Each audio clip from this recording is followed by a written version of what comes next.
A very good afternoon to you.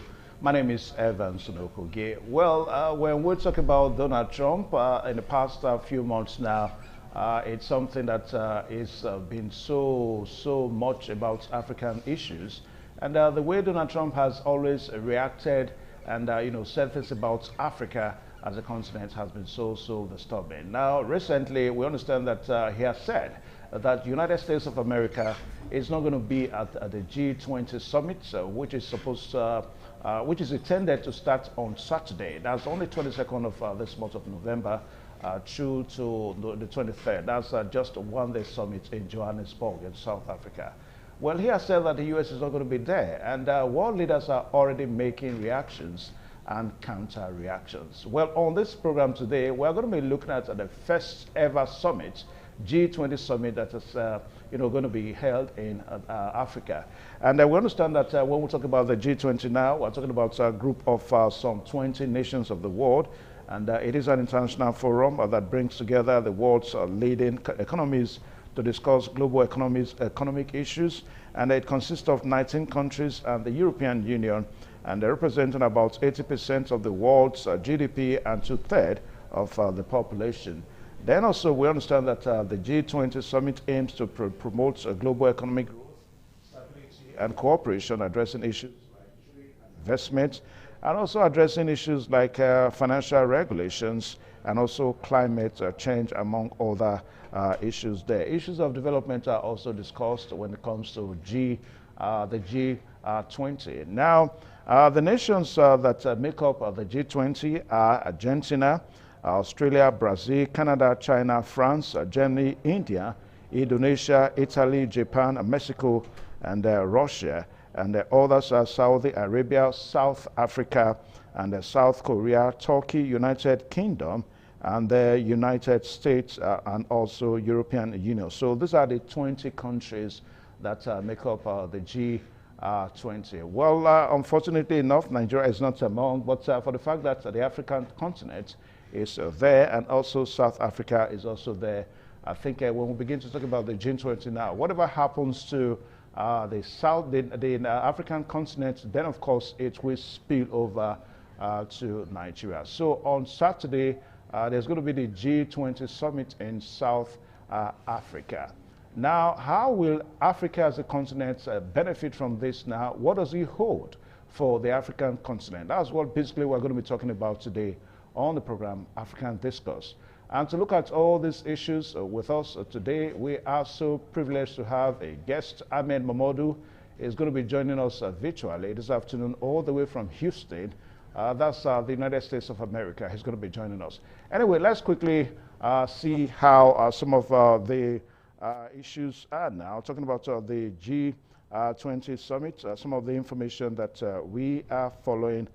We understand that Donald Trump has reacted that he's not going to be there, and it has to do with the white supremacist movement, that has to do with land ownership and all that, the Africans' issues in South Africa. So he has said that he's not going to be there, that the U.S. is not going to be represented at the G20 summit. And the president of South Africa, Cyril Ramaphosa, has also made a counter reaction that it is the loss of United States of America if America is not going to be at the G20 summit. Then also, there is also this other narrative, that comes from South Africa. Some South Africans are reacting that South Africa cannot host the G20 summit because of issues there and all that. We understand that some parts of Johannesburg is going through some underdevelopmental issues and all that. So for a country like that to be having those issues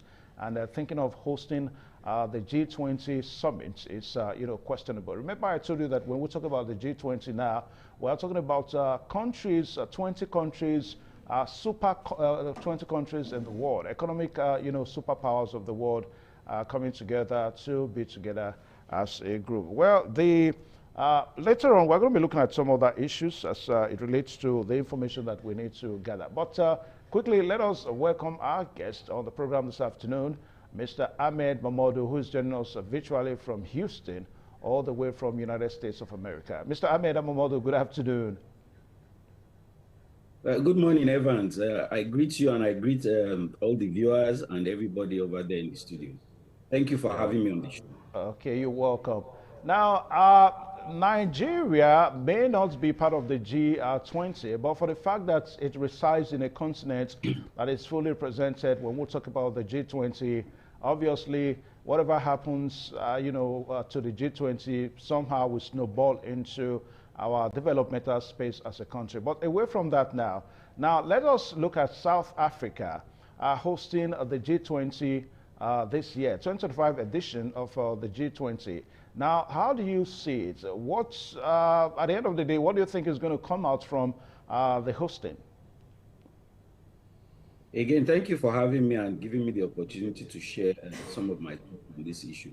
So your question is, what do I think is going to happen with the hosting by South Africa of the G20? I believe you've laid a robust foundation for the discussion. There are 20 powerful countries of the world who make up the G20, including one bloc, the European Union. And now they've added a second bloc, which is the African Union. So what has happened now is that Africa is represented twofold through the African Union and through South Africa's membership of the G20. Now, as it relates to South Africa hosting the G20, what has happened is that because of the focus on South Africa, some of the issues, particularly about urban development and the challenges for resettlement of the people who are likely to be affected by urban renewal projects, so that the hosting of the G20 is successful, has created the awareness that there's a housing crisis in South Africa. What is that housing crisis? There are government blocks, apartment complexes, blocks of flats, so as we call them in Nigeria, high-rise buildings, over 100 of them, that are not just abandoned, they've been completely left to the whims and caprices of gangs that are now in control of all these properties. And so these gangs have hijacked them and they're using them as centers for either crime, for theft, for drug trafficking, etc., prostitution, and so on and so forth. So the government of South Africa is trying to reclaim the narrative by reclaiming some of these properties from destitution and neglect. And it's going to be an uphill battle at this time because they've left it so late in the game to try and do this. That's one of the they have, is that the funding is just not there to be able to reclaim these properties and put them in proper perspective before the G20 summit is held. How does this lead to a challenge? The challenge here is that the hosting city is just a one-day summit, but with the hosting city, they want to be able to assure that there will be security, there won't be any untoward development by any of the criminal gangs, and that nothing is going to inflame or cause an embarrassment to the hosting city, because this is the first time that Africa has been granted this right. So South Africa is trying to put their best foot forward. They are trying to make sure that the hosting is successful. And a lot of all these challenges primarily depend on whether there's enough funding to be able to do it. It's something that they should have addressed a long time ago, but now pushed to the wall, they are trying to address it as quickly as possible. Let's look at the U.S. because U.S.'s approach to issues of Africa has remained a great concern. I mean, recently we've seen some moves coming from the White House, particularly, Donald Trump, expressing concern over the security issues in Nigeria and all that. Now, ordinarily, one would have thought that he seems to be interested in issues in Africa. But this recent move now, whereby Donald Trump has said that the U.S. is not going to be part of this, summit in South Africa. Now, what does it tell about U.S. approach to issues of Africa? I mean, some analysts are beginning to look at it that is one step forward and three steps backward. How will you react to Donald Trump's, position about the summit in South Africa? Evans, let me take it from where you said. You said one step forward and one step backward. That simply sums up what we have to tolerate with the Trump presidency for the next 3 years. Because generally what you see with Trump is moving forward and going backward at the same time. But more importantly, what you need to understand is that the face of the United States is just going to appear for one day in Johannesburg. If Trump refuses to come, it doesn't mean that the United States is completely disengaged from the G20 or the talks. This is just the lead up to what they call the heads of government meeting. So there's a lot of background work that is going on. And whatever it is that Trump says, America cannot afford to either ignore South Africa, it cannot afford to ignore Africa, and of course, it cannot afford to ignore the G20. All that they are simply doing is trying to promote themselves to the Africa dependent on the West than it is on the East. Now, what you are seeing is the American response to the East's growing influence in Africa through infrastructural development, financial commitments, aids to Africa, etc., etc. You are witnessing a time where the West is declining in power, and at the same time it is declining, the East is rising in power. When you say the East, we are talking of the Asian tigers, of course, we are talking of China, etc., etc. China's imprint in Africa cannot be ignored. China's imprint and movement in Africa is moving at pace. They are helping with infrastructural development, financial development, manpower development, and most importantly, raw earth minerals, which is abundant in Africa. So what you are seeing is Donald Trump and the US trying to push back and making sure that their foothold is not completely eroded by this encroachment of the East in Africa. And how are they doing this? Not just through bluster, they are doing it through threats. You saw how he came out the other day and threatened Nigeria with military action. All of these things, and they look isolated, but it's a continuous pressure that the United States is trying to exert on Africa through any means necessary, because the loss is going to be enormous. We are talking about resources in excess of $3.5 trillion over the next period of years. So what you are seeing is America in real time reacting to the pressures that the East is putting on its foothold in Africa. When Donald Trump has said it now, he is tying America's absence now to the recent land use policies in South Africa, whereby the white Africans, the white Africans minority in South Africa are being deprived to land ownership, according to Donald Trump. That's the reason why he's saying that U.S. is going to boycott this G20 7. But some analysts are of the opinion that this seems to be more personalistic rather than, because when we're talking about G20 now, we're talking about nations of the world. Don't you think that Donald Trump may be a little bit, maybe personal in this whole absence of U.S. from the G20? It's more of a personal vendetta, don't you think so? Yes, I do agree with your analysis that it's more of a personal vendetta. And this is something that has been very unfortunate with the Trump presidency. He personalizes everything. If you look at even what is currently going on in local politics, a lot of his allies have turned against him over one issue or the other, and they are generally personal. But how does he relate to a personal thing as it relates to his relationship with South Africa and Africa? The issue is he has always had a dim view of Africa. He has always had a dim view of the race, the black race. Let's call it spade a spade.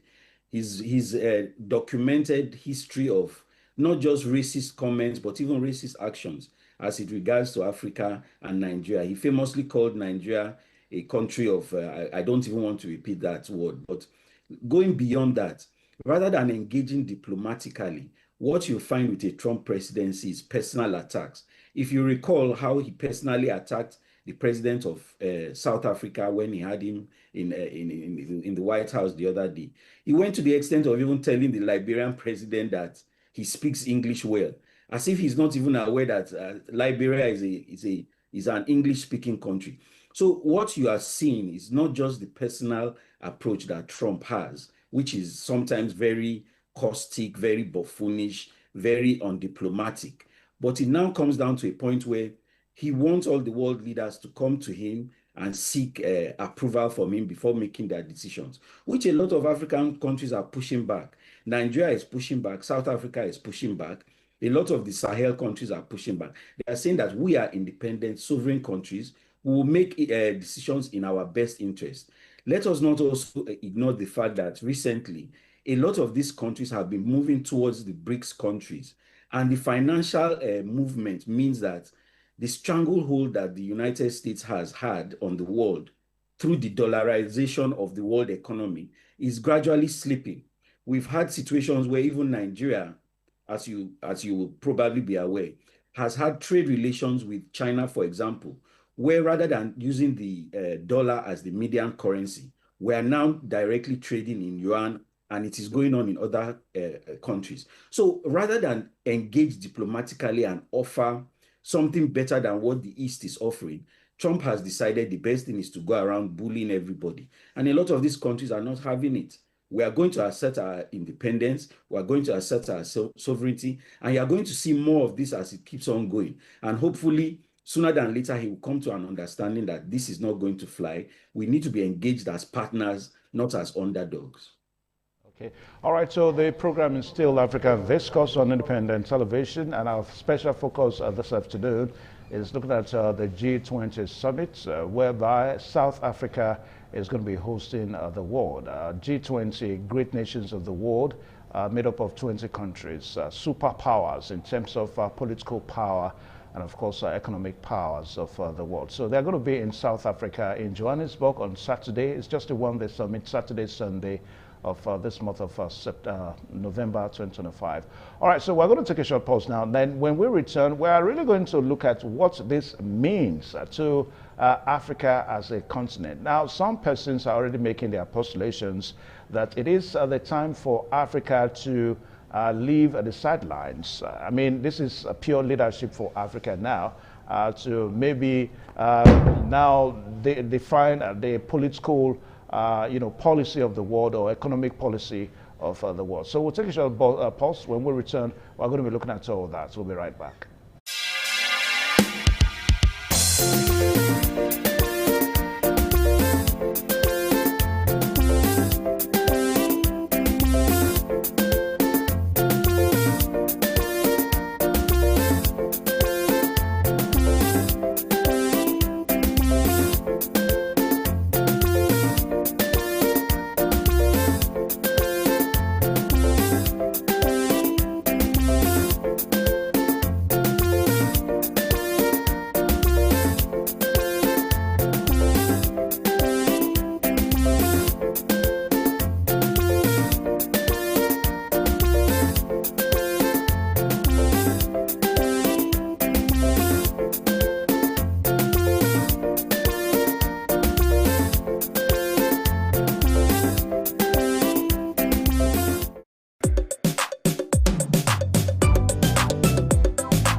All right, thank you one more time. The program's still on your television, African Discourse on Independent Television.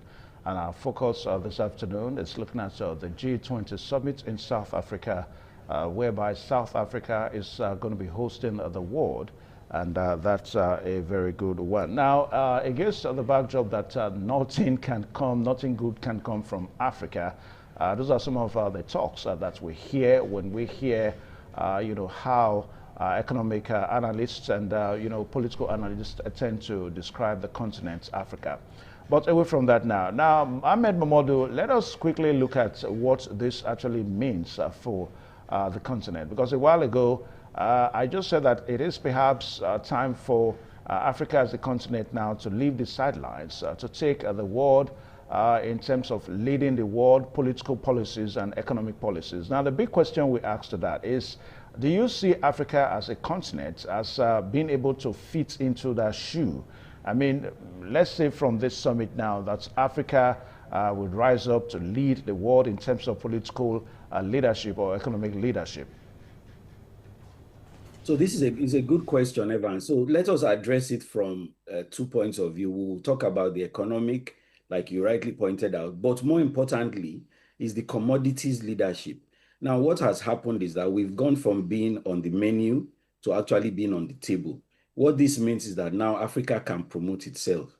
Africa can demand for better negotiating skills as a bloc, using the African Union as its pivot. So what is going to happen is that you are going to find that Africa is going to assert itself more in areas of where it has strengths.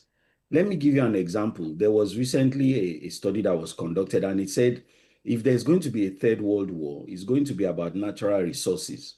And this war, even though it's not going, might not be a physical war, the extent to which Africa is going to dominate is that Africa is the last continent that has abundance of freshwater sources. So if there's going to be a world war, either a third or fourth world war, it's going to be about all of these resources and who controls them. Africa is currently sitting on the largest deposits of fresh water. You can go to most African villages and just dig the ground, put your hand in and drink the water. That doesn't happen anywhere in most of the civilized world because they have to recycle their water. They have to use wastewater and turn it back to consumable water. So that's just a highlight of where it is that this is going. Now, if you put that side by side with the fact that most of the resources that are being used to industrialize the world currently, we're not talking about the old gold and all that kind of thing. We're talking about rare earth minerals that is in abundance, not just not in any particular part of Africa, but it's spread all over Africa.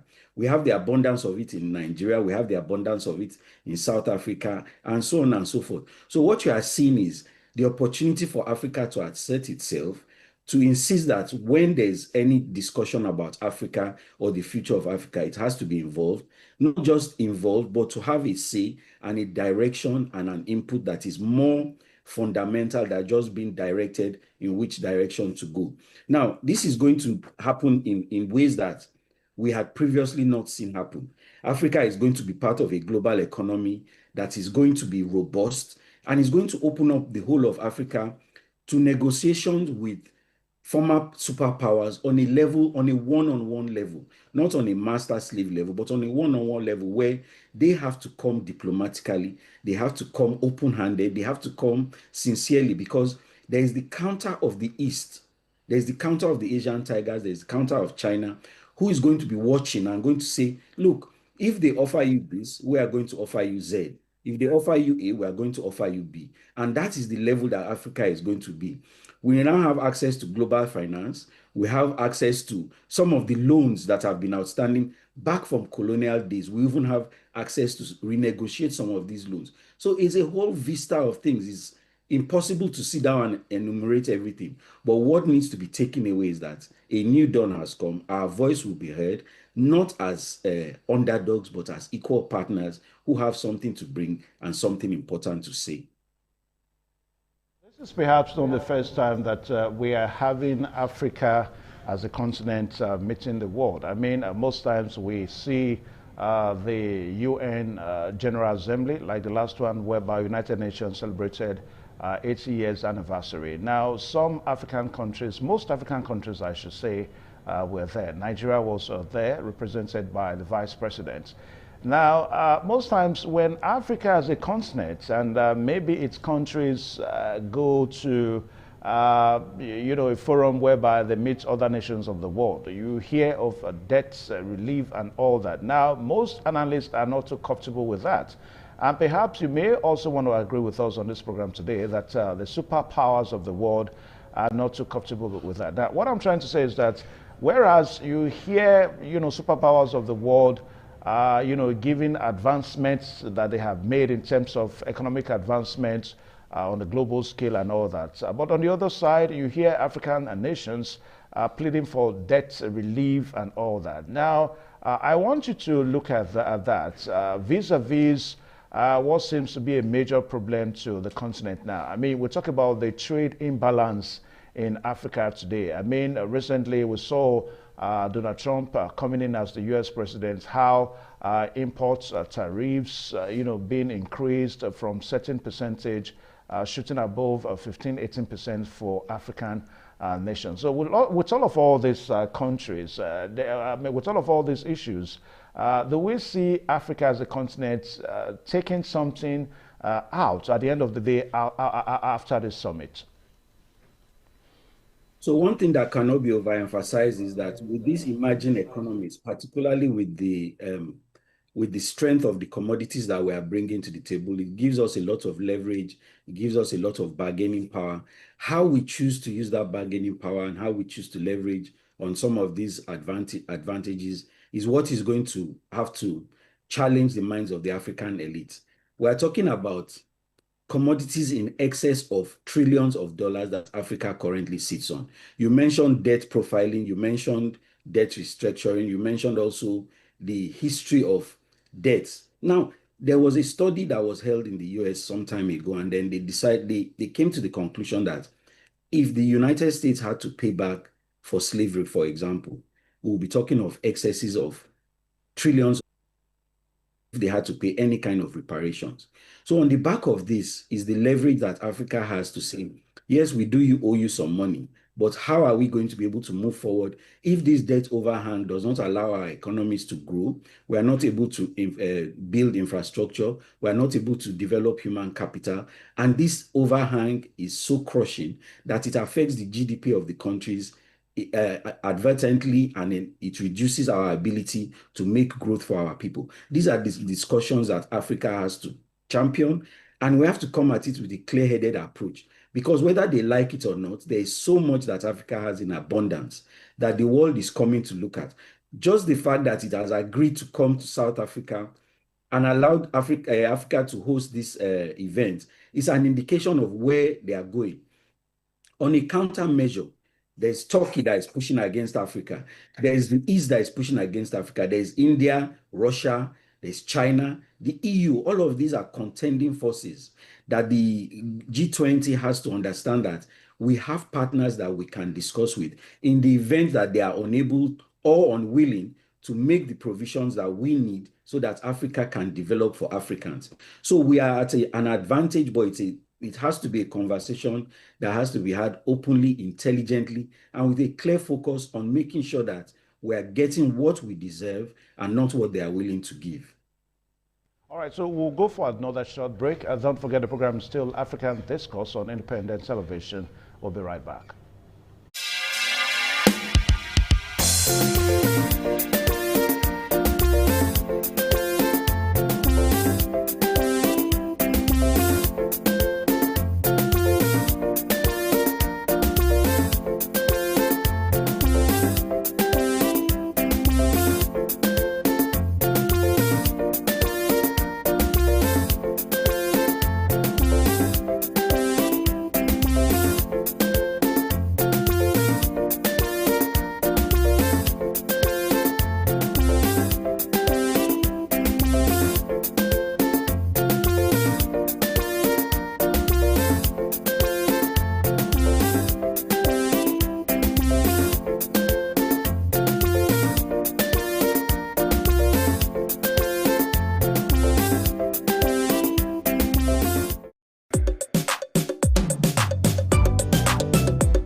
All right, thank you one more time. The program's still on your television, African Discourse on Independent TV.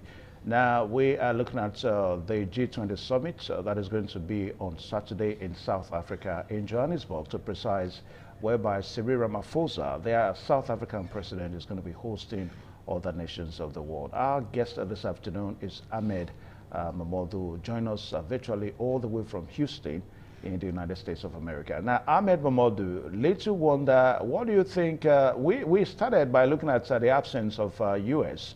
at this summit, but little wonder, at the end of the day, What do you think is going to be the quality of this summit without the United States of America? What do you think is going to be the quality? So Evans, looking at it on a larger, let's expand our view a little bit. This lack of interaction is not just with the G20. It's not just with African countries. It's with our neighbors. The Trump presidency has decided an isolationist policy. A withdrawal from globalization is their is their main focus at this time. If you look at the relationship with the US currently has with our closest neighbor, is one of practical animosity and hostility. We are practically at loggerheads with Canada. There is no relationship to speak of with Mexico.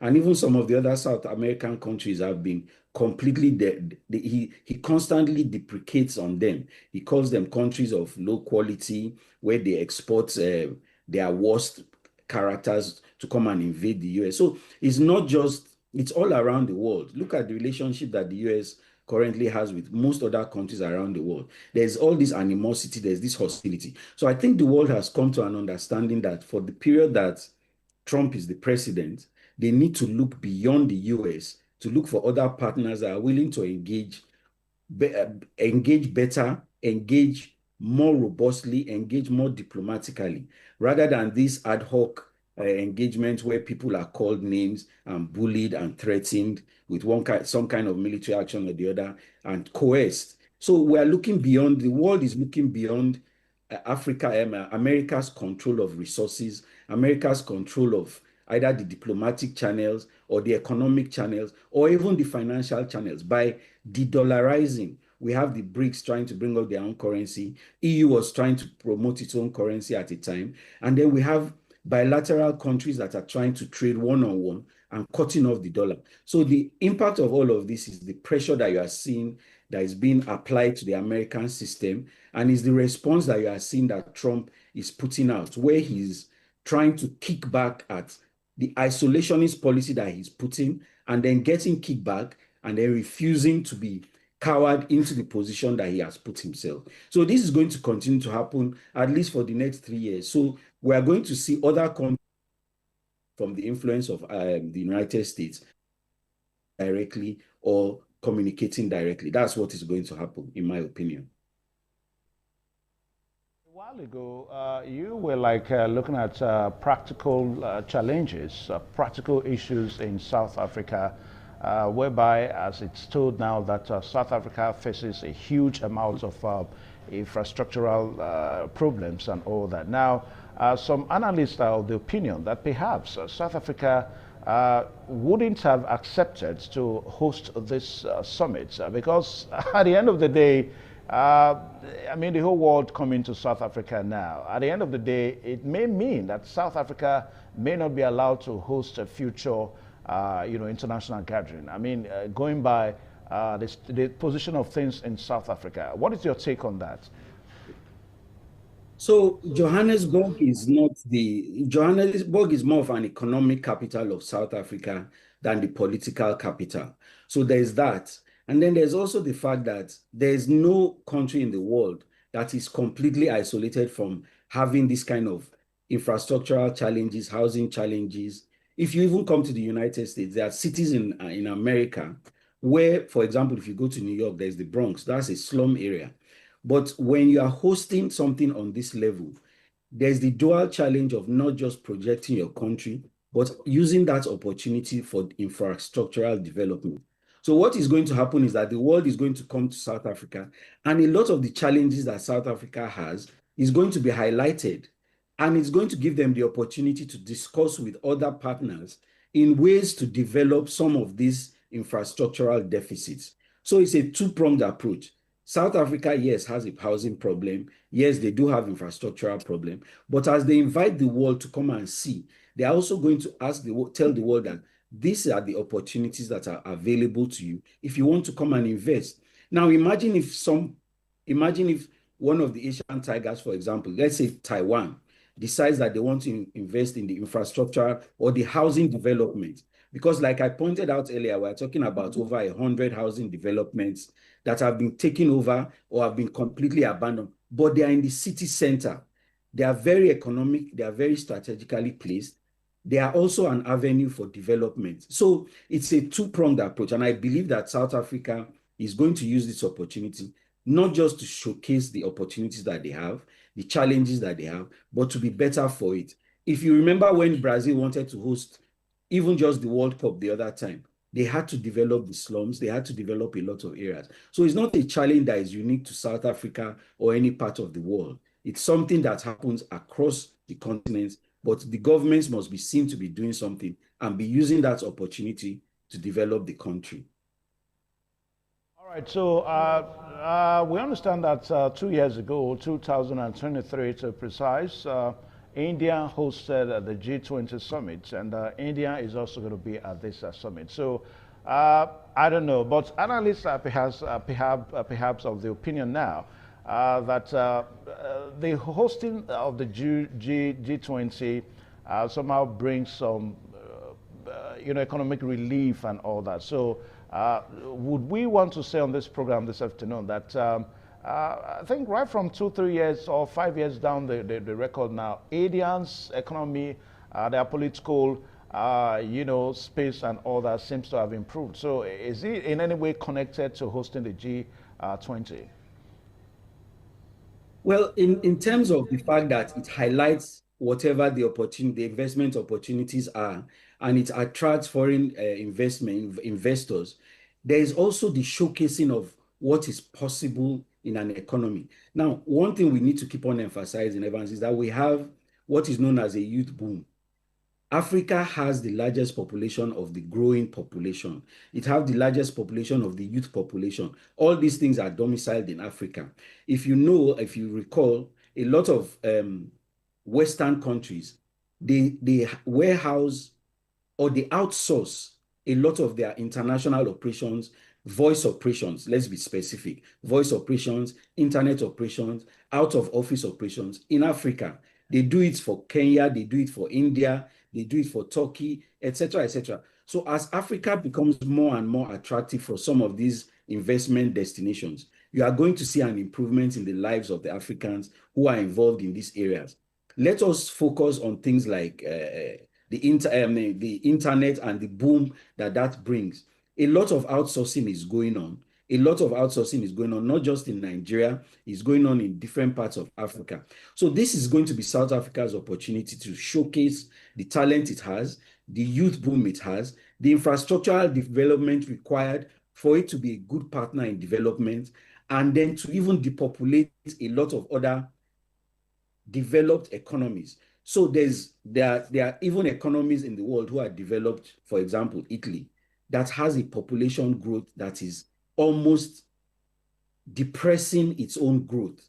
And there are opportunities for them to diversify, for them to come out and build outside of their country. So this is an opportunity, yes, for South Africa to showcase what is available, what people can come and invest, and how they can make investments possible for themselves and for the people who will come in. Okay. Now, a while ago, we ran through the members' countries of this G20, and we saw that Nigeria is not directly a member, except the fact that Nigeria is part of a continent that is a member, that's Africa now. But if you look at some nations that are members, take for example, you have Argentina, Australia, Brazil. Now let's pay particular attention to Brazil, and maybe let's see now Turkey. These are two countries, even if you like Mexico, these three countries, they are full-fledged members of the G20. Now, in terms of population mass, in terms of natural resources, these three countries may not have what Nigeria as a nation has.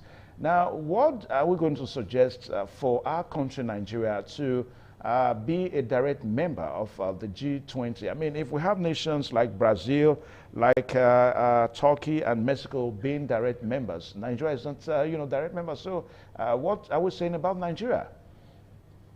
So, Evans, interestingly, what happens in this kind of multilateral engagements is not necessarily a requirement to be a member directly before you can influence either the direction or the course, or to even make appreciable gains in your own economy.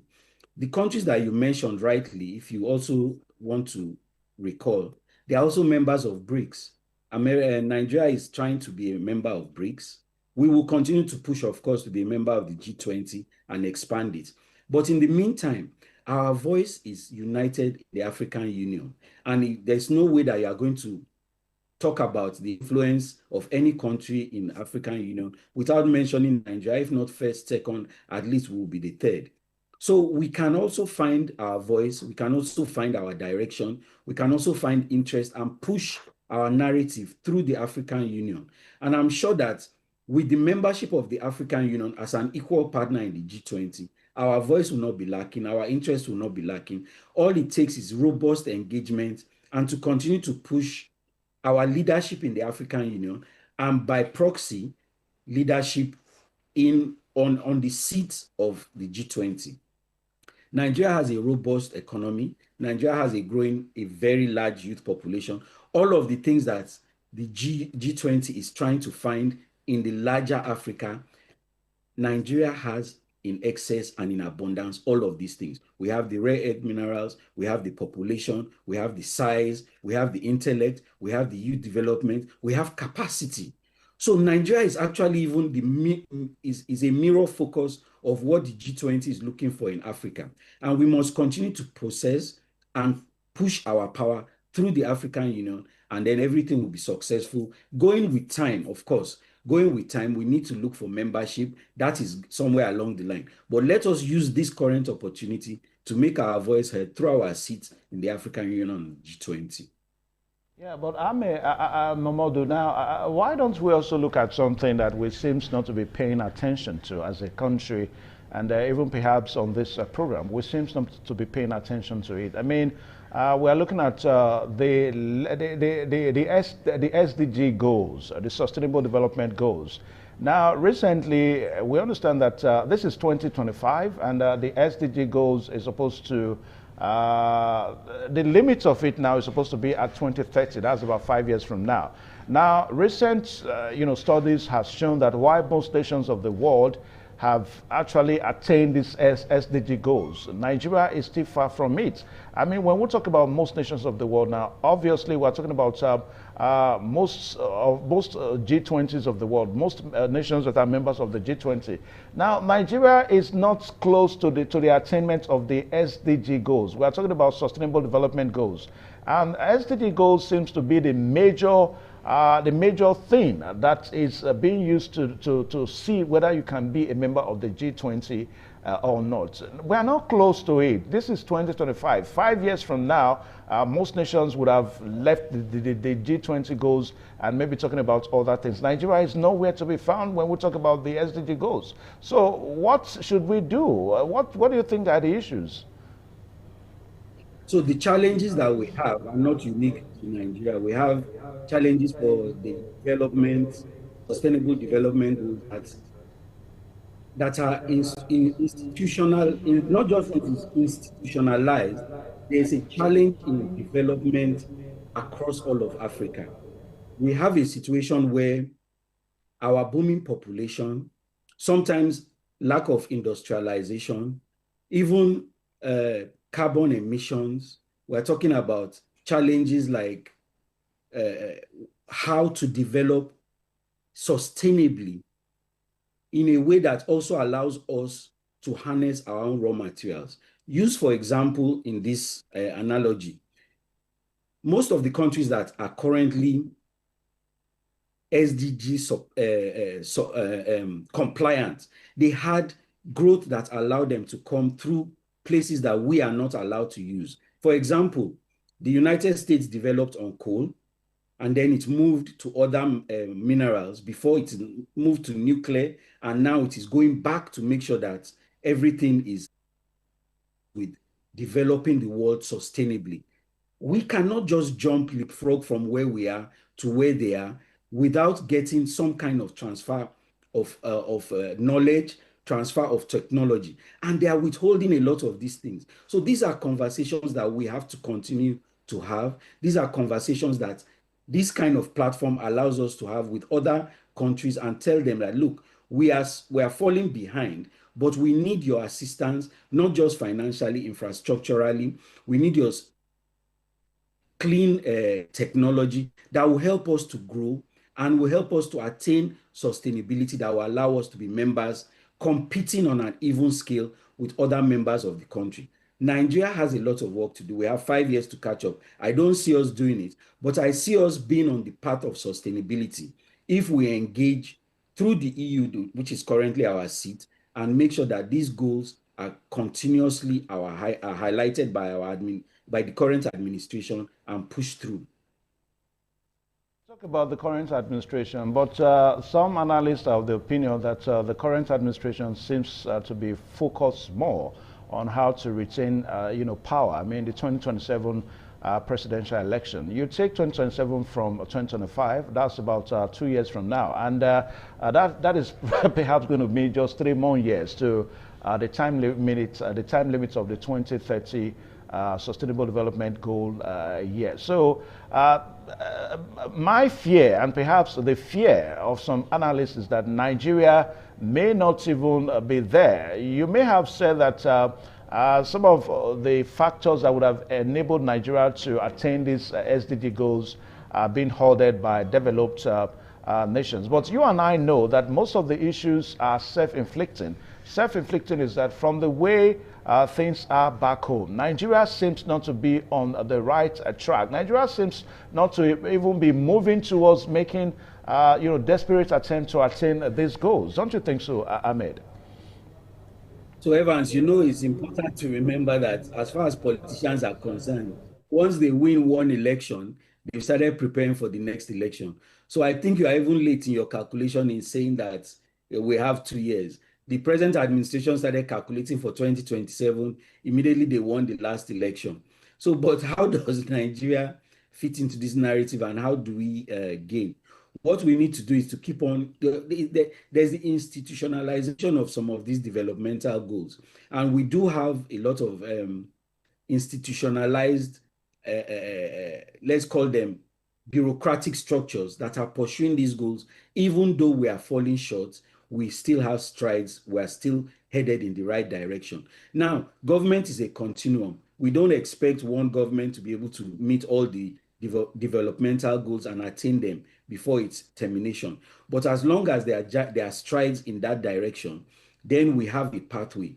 Now, you highlighted and you pointed out that those SDG goals are the measure by which countries are accepted into the G20. It is not just the attainment of the goals. It is that you have a pathway to the attainment of the goals, and you have institutionalized those pathways that allows them to take you as a serious, either an upcoming partner or an observer nation, as the case may be. But as long as we're able to put our voice through with the African Union, I think for now we are fine. Whatever else we are falling short of, we can develop. If this administration is not able to meet all of the challenges, which you and I have already agreed they are not going to be able to, as long as the goals are institutionalized and they keep on being pursued, I think we're on the right path.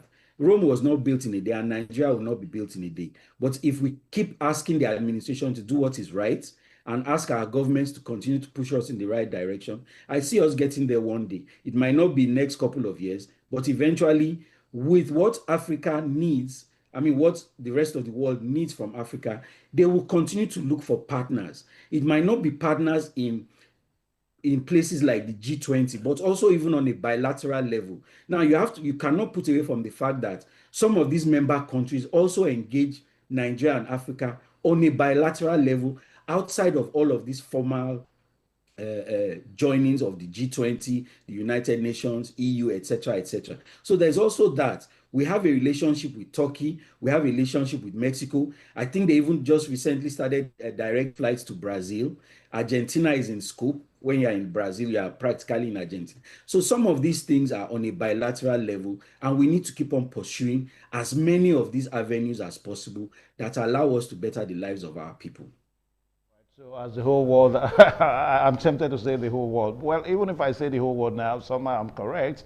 But as the G20, come to Africa, to South Africa. So what are your parting, words? What do you think as a continent we need to watch out for as this summit holds on Saturday?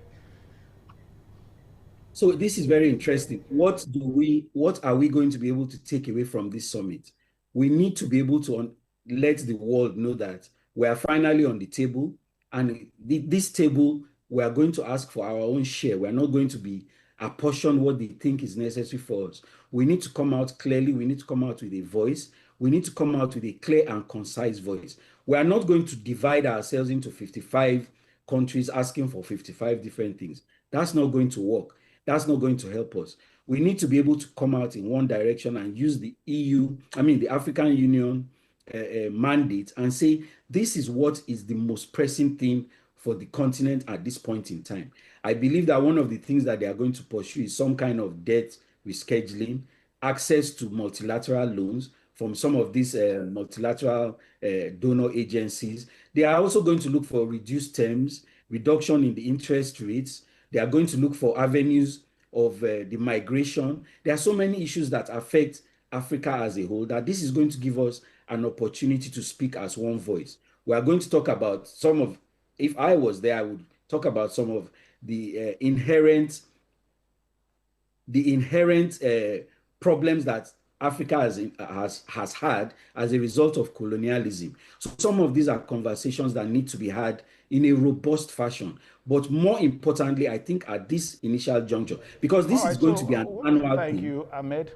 Yeah, I want to say thank you because of time now. Now, some of the facts file that we are following concerning this summit is that the group of 20G was founded in 1999, so following the Asian financial crisis of 1997. So that goes to show that for the past 26 years, the G20 has been on. And kudos to South Africa and Cyril Ramaphosa, the South African president, for giving the opportunity to host great nations of the world in South Africa. There are some members of the G20 that have not hosted. For the past 26 years that the G20 has been on. But kudos to South Africa, given the opportunity to host. So I want to say a big congratulations to South Africa, and also we also want to say to these other nations that they are welcome to our continent. So I want to say thank you also to Ahmed Momodu for joining us on the program today. A very big thank you.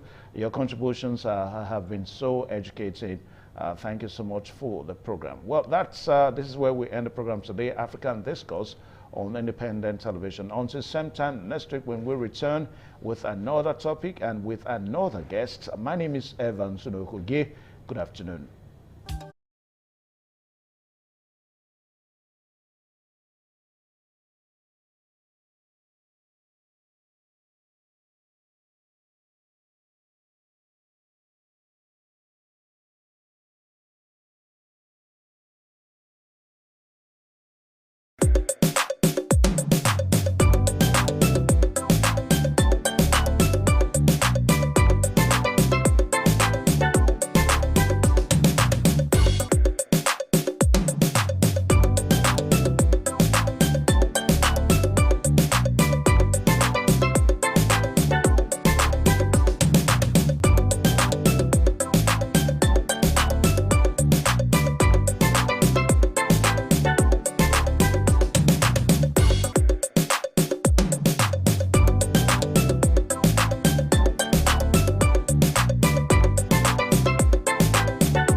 Thank you very much for joining us on the program, Healthy Living. What is the kidney? The kidney is an excretory organ in the body, which is for metabolism. Tuberculosis affects many organs in the body, but the common ones it usually affects is the lungs. Epilepsy is a neurological problem. Okay. It is an injury in the brain, which causes someone to begin to convulse, to go into fits. It is curable, but the cure is a long-term thing. If you eat well and avoid those risk factors that will make your immunity to be down, then the risk of contracting tuberculosis will be reduced. If you're healthy, then you're wealthy.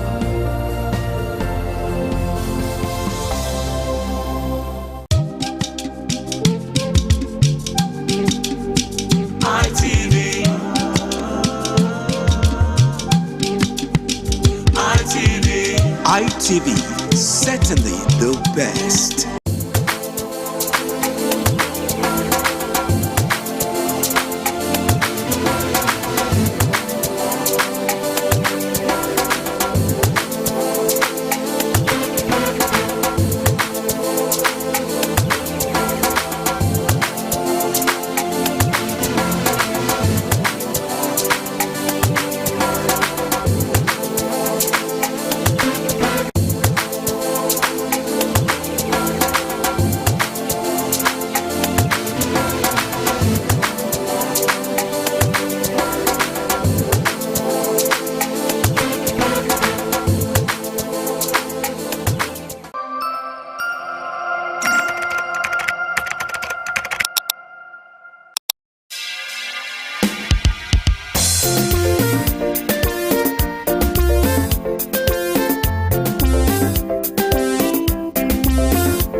Thank you very much for joining us on the program, Healthy Living. What is the kidney? The kidney is an excretory organ in the body, which is for metabolism. Tuberculosis affects many organs in the body, but the common ones it usually affects is the lungs. Epilepsy is a neurological problem. Okay. It is an injury in the brain which causes someone to begin to convulse, to go into fits. It is curable, but the cure is a long-term thing. If you eat well and avoid those risk factors that will make your immunity to be down, then the risk of contracting tuberculosis will be reduced. If you're healthy, then you're wealthy.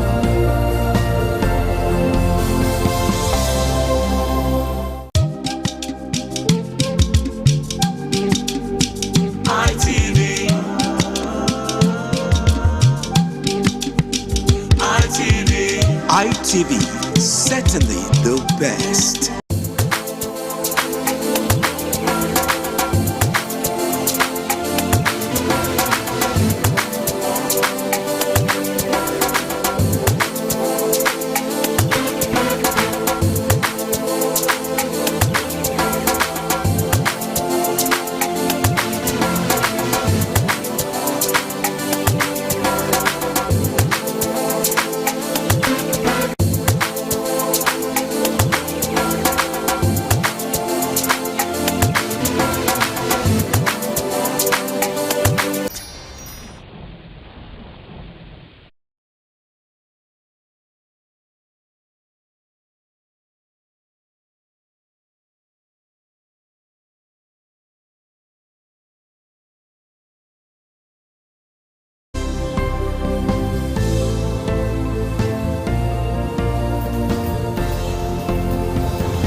Good afternoon and thank you for joining us on the program Healthy Living. I'm Adesu Walsawage.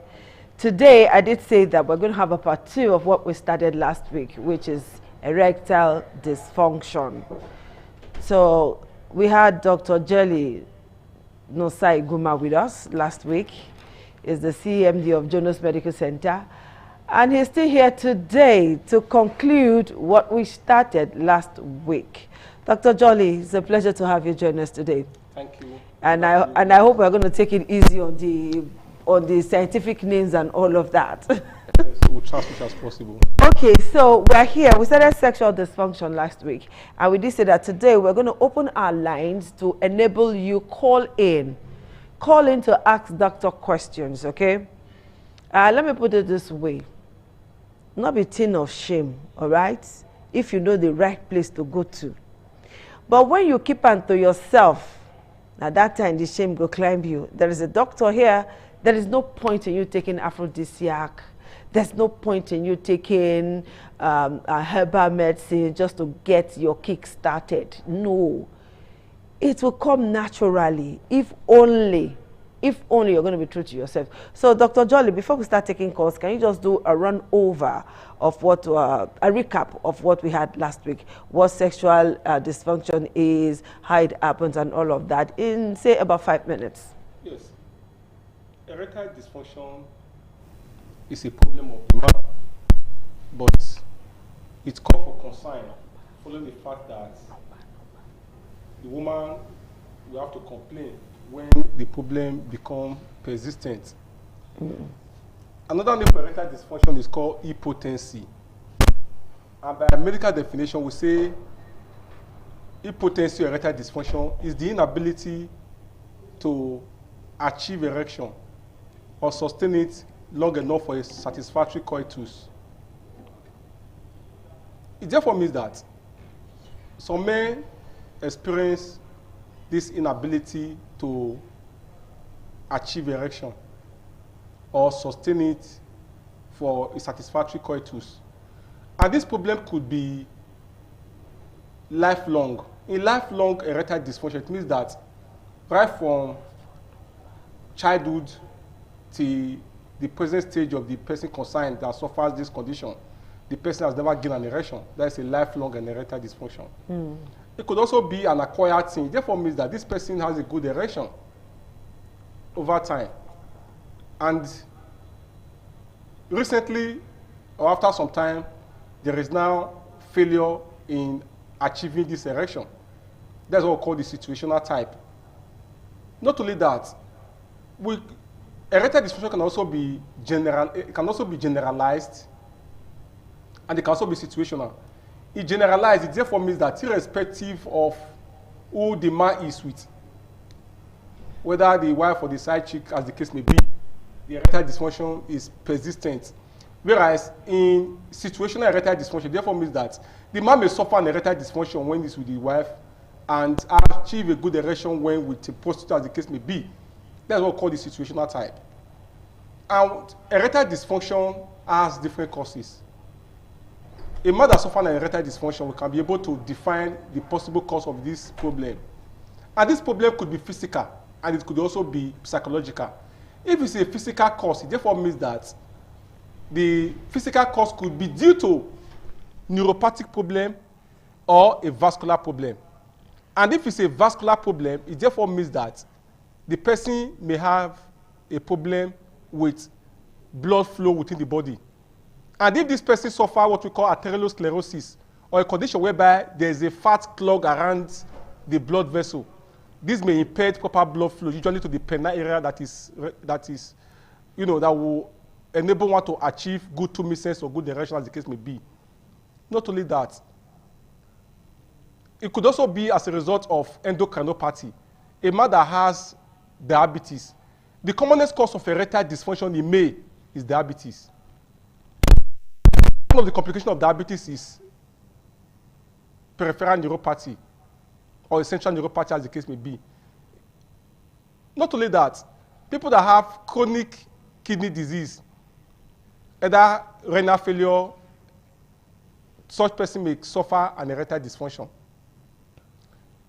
having a surgery around the, you know, perineal area, what I mean is around the area where there is where the penile is located, surgery done there in the past or present might be what is responsible for the erectile dysfunction. Varicose, hydrocele, you know, Peyronie disease, all these are possible cause of erectile dysfunction. Not only that, we have also found out that an erectile dysfunction could be as a result of neurological problem, maybe multiple sclerosis, maybe transverse myelitis, or a disease of the spinal cord, or maybe amyotrophic lateral sclerosis, maybe as a result of tabet dorsalis or general paresis. All these are complications of syphilis, as the case may be. Is it just how we can break it down? Yes, what I'm trying to say is that erectile dysfunction has possible causes. Okay. And what I'm trying to explain is these are, you know, a primary disease condition. Okay. That could cause somebody to not suffer an erectile dysfunction. Okay, Dr. You know, Johnny, their name of disease condition. Let me pause you there now and call our numbers out. Although the numbers are right there on your screen, 080-7777-0300 is a number that you can easily remember, and call us only to talk about erectile dysfunction. All right, just call and ask the doctor a question. Don't ask questions about headache or malaria or anything. Just the topic for today's discussion is erectile dysfunction. Is this something you're suffering from? Do you know somebody who knows somebody who knows somebody like that? Because some persons will call to me, my friend, my brother. That's okay. Just ask Dr. Dolly a question on erectile dysfunction and you'll be happy. The number again is 080-7777-0300, and the number is on your screen, just in case you think I'm too fast about this. All right, doctor, let's go on as we are. Okay, there's already a call. Hello, caller. Good afternoon. Can my caller hear me? Yes, I can hear you. Okay, so tell us your name and where you're calling from. Good afternoon, doctor. Good afternoon. My name is Philip, calling you from Benin. Okay, go ahead. Last week, I was talking about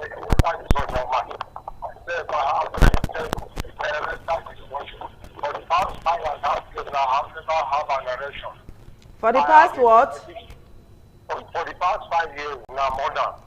Okay, for the past 5 years. I have diabetes, I have BP, and I have cholesterol. Okay. And I'm talking to you, my leg is hurting me, peppering me. I was kind of my body is not working well, I don't know why. My leg is not hurting. Okay, did you hear him? He said for the past 5 years now, he's not been able to have a functional erection. He's diabetic, he's hypertensive, he's got high cholesterol. The last part of the question we didn't hear, but I'm sure you could make out something out of that. You see that this man has 3 conditions that could have been responsible for the erectile dysfunction. This man is diabetic, so possibly the neuropathic complication of diabetes is responsible for the erectile dysfunction. Not only that, for the fact that this man is also hypertensive, iatrogenically, some of the drugs that we use for the treatment of hypertension, either the beta blocker, either the water depleting type, whether nomoretic, moderative furosemide, or the calcium channel blocker, like the difedipine, amlodipine, you know, those drugs which we use to control blood pressure could also be responsible for the erectile dysfunction. Okay. And he also has high cholesterol. That's a vascular problem. The cholesterol is just like a fat that runs in the blood. Okay, the problem that this man has, is it treatable? Yes, the condition is treatable. What this man has to do is to go to an hospital. The use of an aphrodisiac drugs, the problem is already known. It's not a spiritual cause that this man suffer an erectile dysfunction. And don't forget that this man said for the past 5 years, and the man that spoke, I know this man should be more than 40. Okay. It therefore means that the problem is an acquired problem. It's not a lifelong.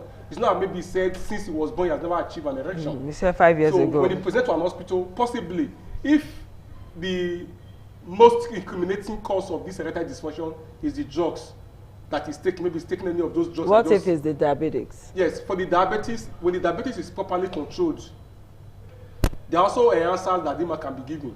Okay. You know, the commonest drug for treating an erectile dysfunction is... Dr. Jolly, don't call that drug. We'll take a very short break now. When we come back, we'll continue with the program.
ITV, certainly the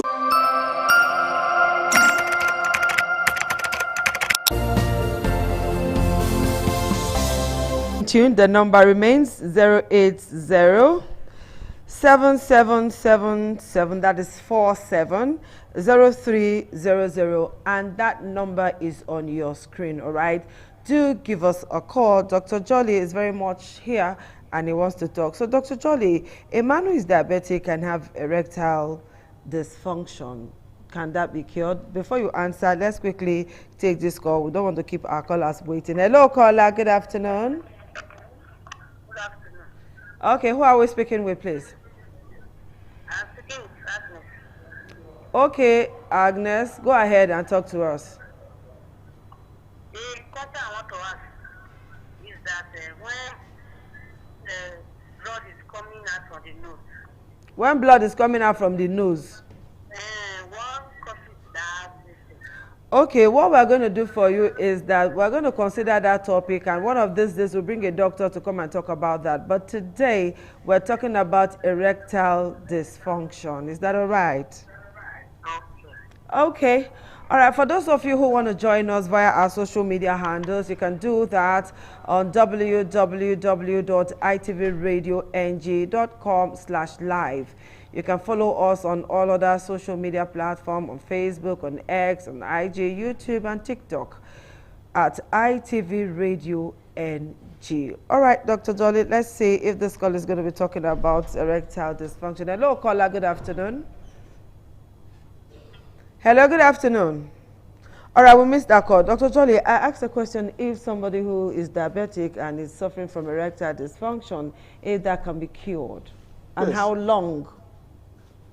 Diabetes is the commonest cause of erectile dysfunction in older men. Okay. And diabetes, of course, will not cause permanent erectile dysfunction.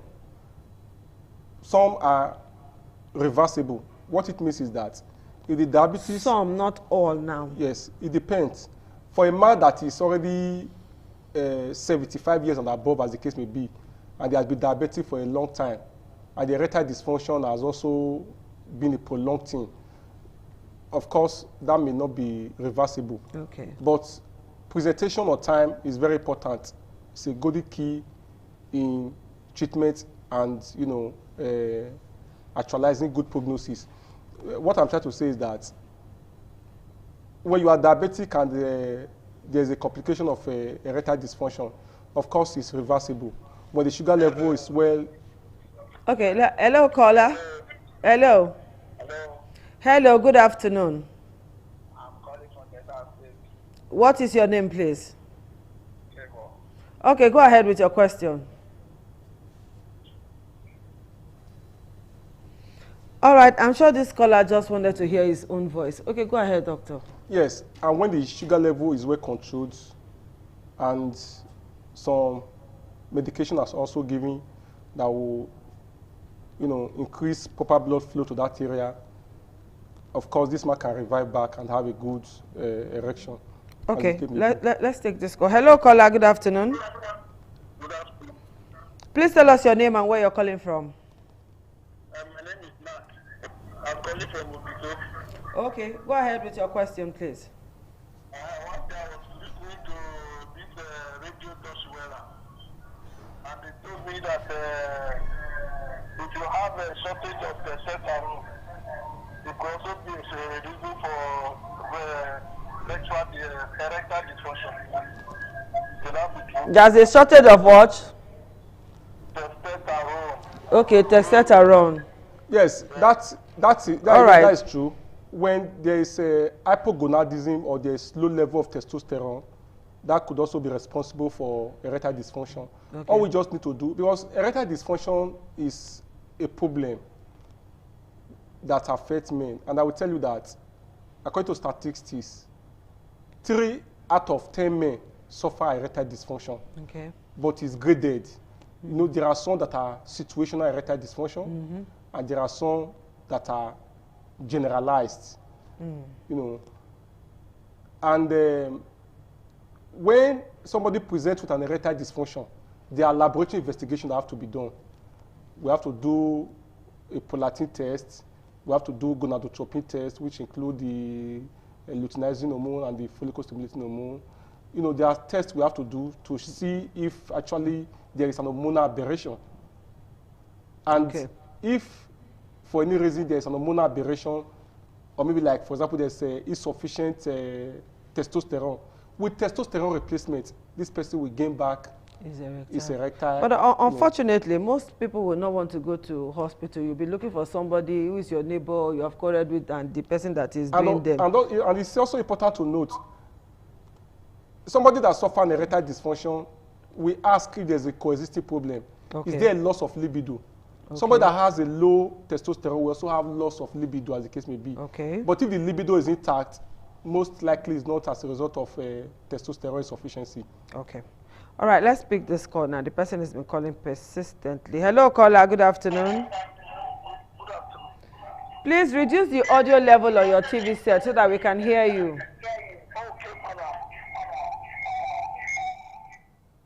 All right, tell us your name and where you're calling from. My name is Osayuki. I'm calling from Benin. Okay, the audio, you cannot be talking to us and still want to hear your own voice. So move away from where your TV set is. Okay, Baba. Okay, Baba. Hello, Baba. Okay, go ahead. Better now. My name is Osayuki. All right, Osayuki. Go ahead with your question. Okay. Yes, I was a drunk. So, about 2 years ago, I stopped drinking. Okay. And I began to experience erectile dysfunction. Okay. And the size of my testicle began to reduce. Okay. And immediately I made Uma, then a little stress that will come out from me.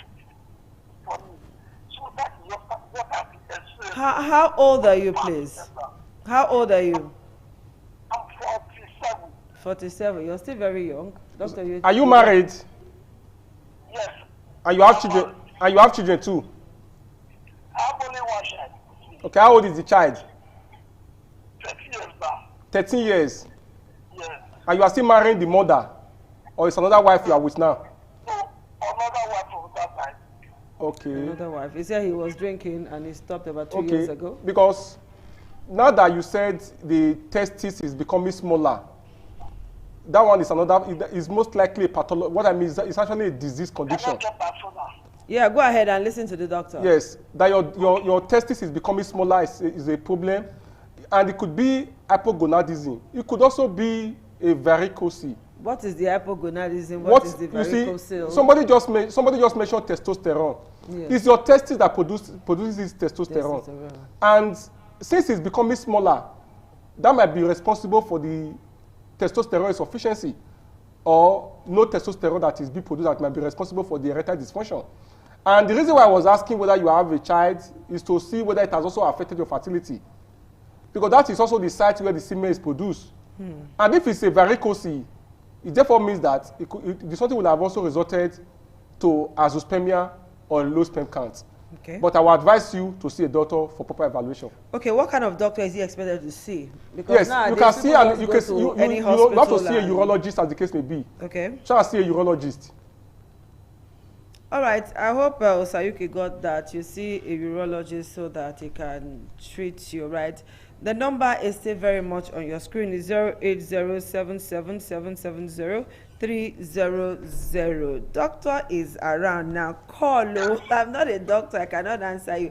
Hello, Paula. Good afternoon. Reduce the audio level on your television set. I shouldn't be saying that again and again. All right, talk to us. What's the name? My name is Edwin from Benin. I didn't get your name. Edwin from Benin. Okay, Edwin from Benin. All right. So, talk to us. I'll ask a question. Go ahead. Frequent masturbation leads to erectile dysfunction. Okay. Does frequent masturbation lead to erectile dysfunction? That's the question Edwin is asking. It does.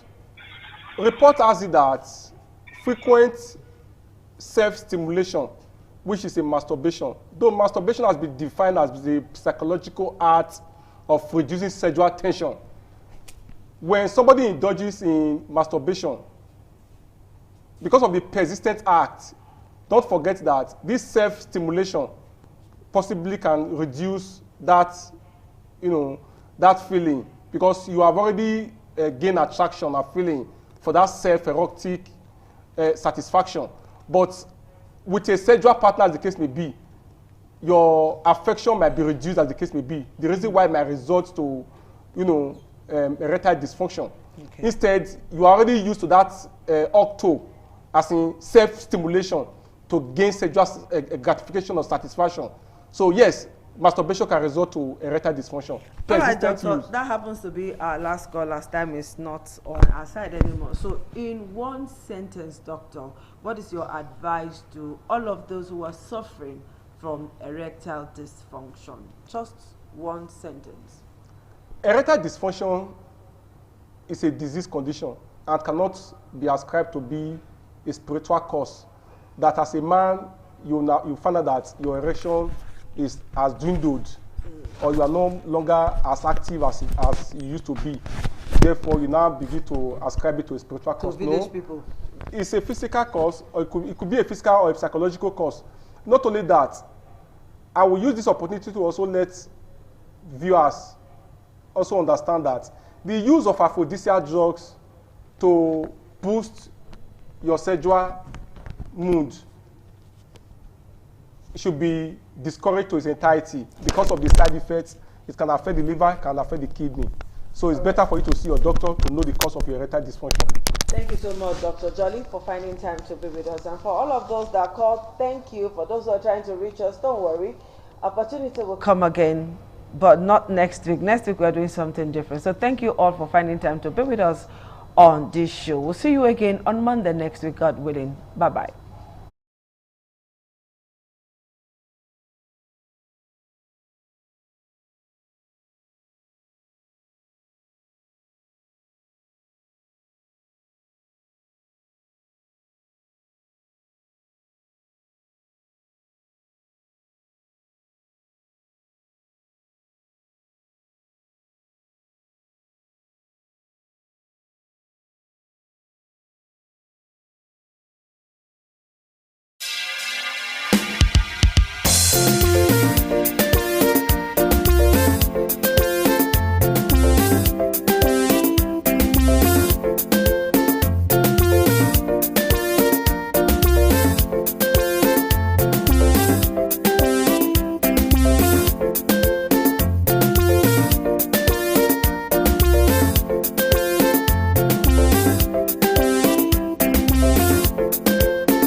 TV, certainly the best.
A big thank you for joining us on the news. I'm Daisy Leo Asikidi.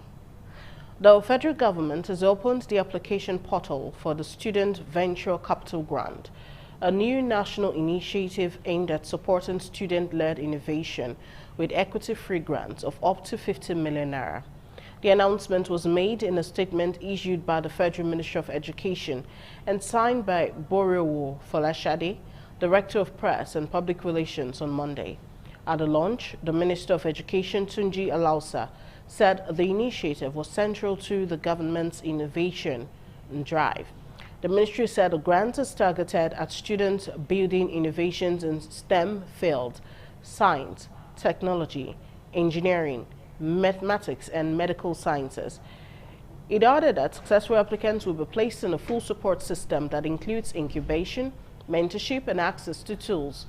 The portal for applications is now open at svcg.education.gov.ng, and students in accredited tertiary institutions are encouraged to apply.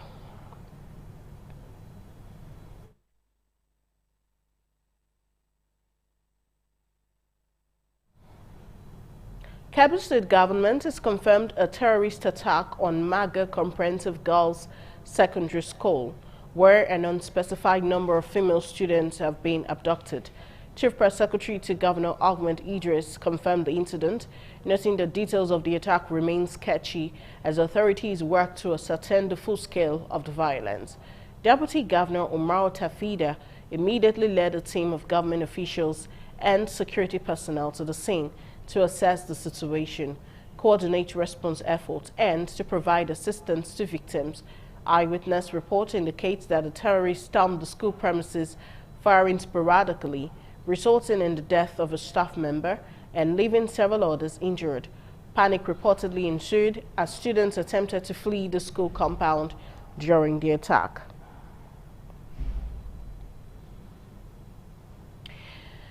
Parents of Nigerian students studying abroad on government scholarships on Monday blocked the entrance of the Federal Ministry of Finance in Abuja, demanding the payment of outstanding allowances owed to their children. The protesters said their children, who are on various bilateral education agreements and other scholarship schemes, have not received their stipends for 16 months, while an additional 8 months shortfall remains unsettled. And Donald Trump has urged lawmakers in his own party to vote to release files relating to the late pedophile Jeffrey Epstein. The U.S. president wrote on Sunday night that House Republicans should do so because they have nothing to hide. Gladys Ejamo has details. The reversal of his position follows a slow drip feed of documents concerning the disgraced financier by House Democrats, some of which reference Trump, who has always denied any link of Epstein's sex abuse and trafficking. But details of his and other prominent figures' past relationship with Epstein have fueled speculation and led to a public spat with one of Trump's staunchest supporters. Potentially dozens of Republicans have now signaled they are willing to break ranks and vote in favor of a bill that would compel the U.S. government to publish all the documents on Epstein and the criminal investigations into him that it holds. Supporters of the bill appear to have enough votes for it to pass the House this week, though it is unclear whether it would pass the Senate. Gladys Ijamu, ITV News. In our talking business, Japanese stocks related to tourism and retail fell on Monday after China warned its citizens not to travel to the country as Tokyo and Beijing remain locked in a row over Taiwan. Japan's Prime Minister Saneo Takachi, who has been a vocal critic of China and its military activities in the region, suggested this month Tokyo could take military action if Beijing attacked Taiwan. Shares in Japanese department stores were hit hard, with the parent company of the Mitsubishi Koshiki and Isenton chains plunging more than 10%. Other well-known brands like cosmetic company Shiseido also fell sharply. China has consistently ranked among the top sources of tourist visits in Japan. Shares in Oriental Land, the theme park company that runs the Tokyo Disney Resort, was around 5% lower. The share price falls came after the dispute between Beijing and Tokyo has deepened in recent days. On Sunday, the Chinese government urged its citizens to reconsider studying in Japan, citing risks to their safety and a rise in crimes targeting Chinese people. And now we turn to entertainment news, where the Lagos state government has dismissed circulating claims that Nollywood actor Olariwaju James, popularly known as Baba Ijesha, was released from prison because he was cleared of sexual offenses and charged by the Court of Appeal. The Attorney General and Commissioner for Justice, Mr. Lawal Pedro Essien, issued the clarification on Sunday, describing the claims as false, misleading, and irresponsible. Nollywood actor Yomi Fabiyi had on Friday alleged on his Instagram post that Baba Ijesha regained freedom after being exonerated by the appeal court. Fabiyi further claimed the court cleared the actor of ever sexually assaulting a minor, calling the case a charade. Pedro explained that the clarification became necessary following Fabiyi's claim that the Court of Appeal cleared the convict of ever defiling a minor and that the entire case was a charade. He said the public must disregard those claims, stressing that Baba Ijesha was released only because he had completed the prison term affirmed by the Court of Appeal. We now take a quick look at sports, where President Bola Tinubu has commended the Super Eagles for their efforts in the 2026 FIFA World Cup qualifiers, despite their heartbreaking loss to DR Congo in the playoffs on Sunday. The Super Eagles World Cup dream suffered a major blow at the Prince Moulay Abdel Stadium in Rabat, Morocco, as DR Congo advanced to the Intercontinental Playoff following a dramatic penalty shootout. The match ended 1-1 after 120 minutes of regulation and extra time, sending the encounter to penalties. Nigeria initially went ahead through Frank Oyinka in the 3rd minute, but DR Congo equalized in the 32nd minute through M. Elia. Extra time saw both teams create chances, with Tolu Arokodare missing a header for Nigeria and goalkeeper Wambili making a crucial save from a DR Congo free kick. Despite the opportunities, neither side could break the deadlock. In a statement released on Monday by Bayo Onanuga, Special Advisor to the President on Information and Strategy, Tinubu praised the team's effort despite the defeat.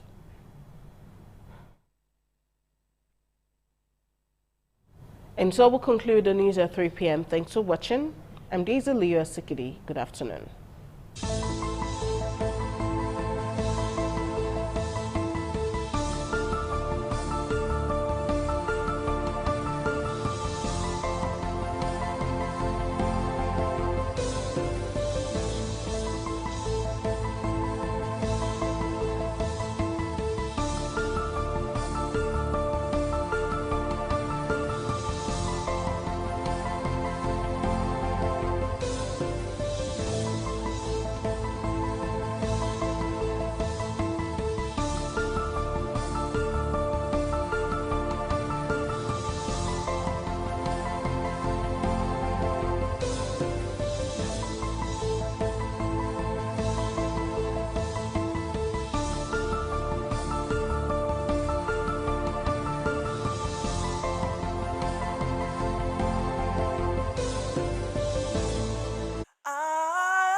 ITV, certainly the best.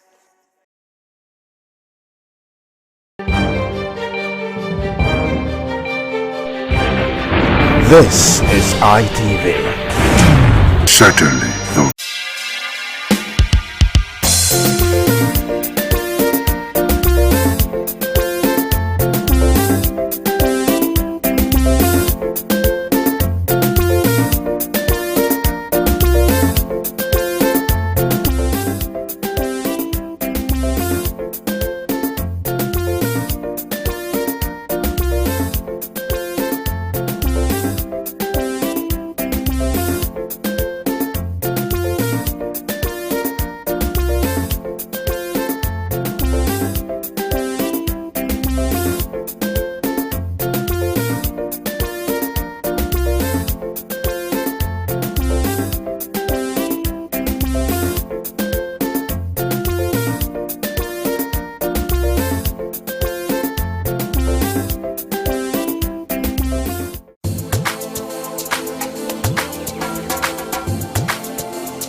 ITV, certainly the best.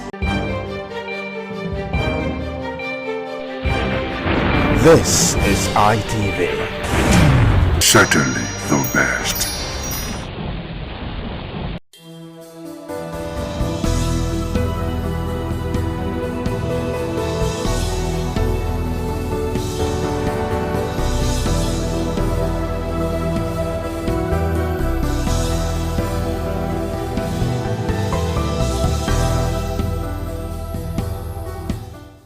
Every story has a beginning, but some stories never find their end. On the 8th of June 2005, 6 young Nigerians lost their lives not to war, not to crime, but to a system meant to protect them. Their names may have faded from headlines, but not from history. Good evening and welcome to Voices of Freedom on Independent Television, the program where we take a deep dive into the stories that shaped our nation's past and continue to shape our present. I'm Ichor Davis. Today, we go back to a night in Akpo, a night that revealed how fragile justice can be and how quickly a life can be taken when power goes unchecked. It was a quiet night in June 2005 in the heart of the nation's capital, Abuja. 6 young people, friends, full of promise, were driving home from a night out. They never made it home. That night, bullets replaced justice. That night, power silenced innocence. Today, we revisit the story of the Akpo 6 that still asks one question: what is the worth of a Nigerian life?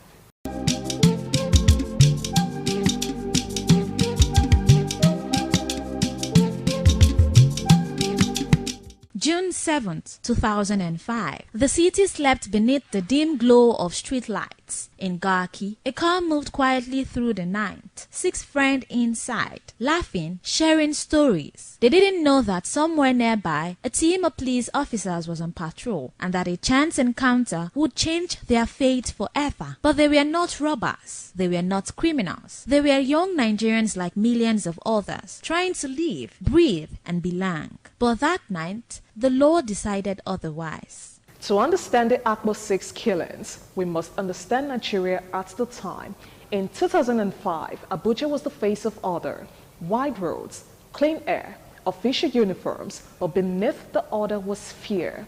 a fear born from years of unchecked power, from officers who killed without consequence, from a system that protected itself, not its people. It was an open secret that the Nigerian police could end a life and the fowl would vanish before the family would cry foul. For too long, justice has been a privilege, not a right, and that dark night in June made that truth undeniable.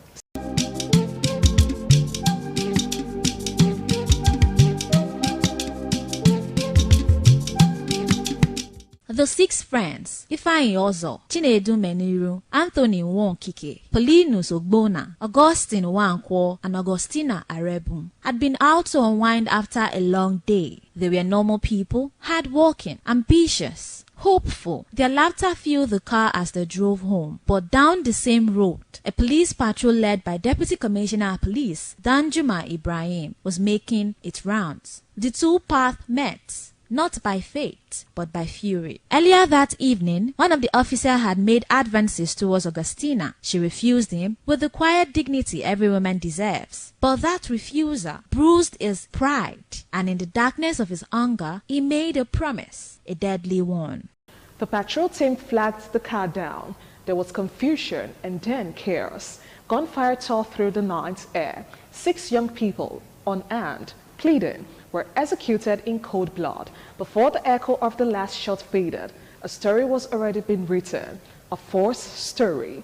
The police claimed they had engaged armed robbers, that the 6 had refused to stop, that the officers fired in self-defense. But the truth, as it would later emerge, was that there was no robbery, no resistance, no crime, only murder.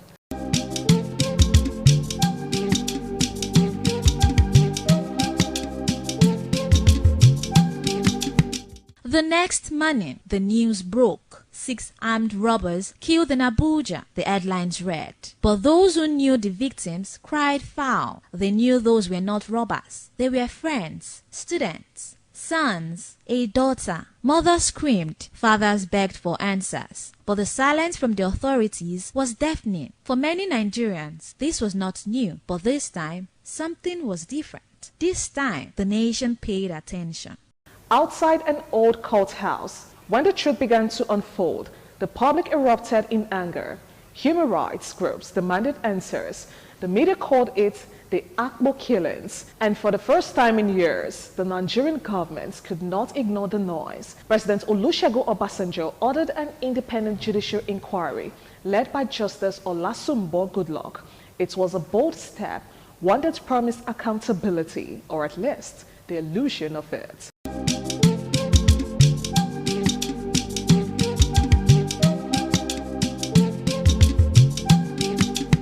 We felt that this is not adequate enough to compensate for the lives of young people who are between the ages of 22 and 25. That is why we are before this panel.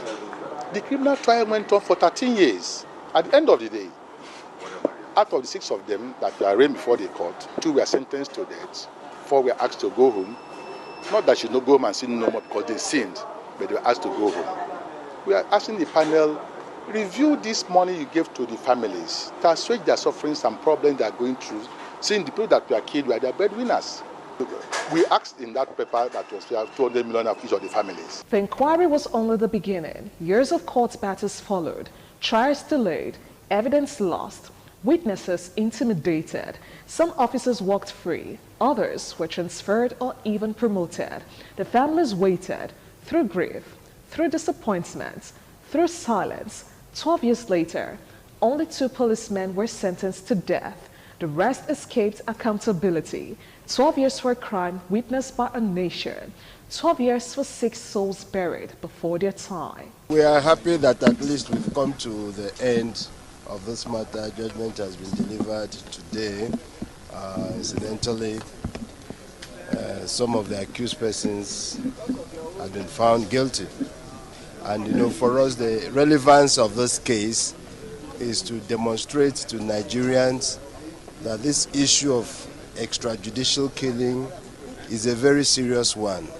For anybody, be you a policeman on duty, to handle their rifle carelessly and kill an innocent and defenseless Nigerian citizen is not going to be tolerated. And that is why we kept this case on the front burner of activities, even given it the national prominence that this case has enjoyed and this matter had gone on. It's been a very tortuous and long journey. For 11 years we have been in court, and we are very happy that this will help to stem the tide of extrajudicial killings in this country.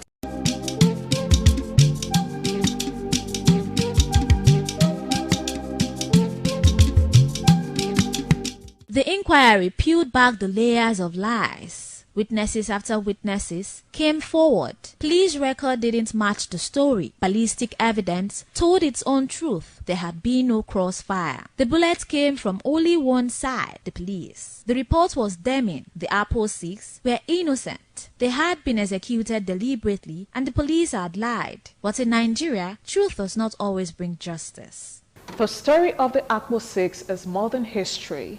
It is a mirror that reflects what happens when power goes unchecked, when uniforms become shield for impunity. The story forces us to ask, how many more must die before justice becomes the rule, not the exception? Their names, Ifeanyi, Chinedu, Anthony, Paulinus, Augustine, Augustina must never be forgotten. Because every time we remember them, we remember those in power, that Nigeria is watching. And one day, justice will no longer crawl, it will run.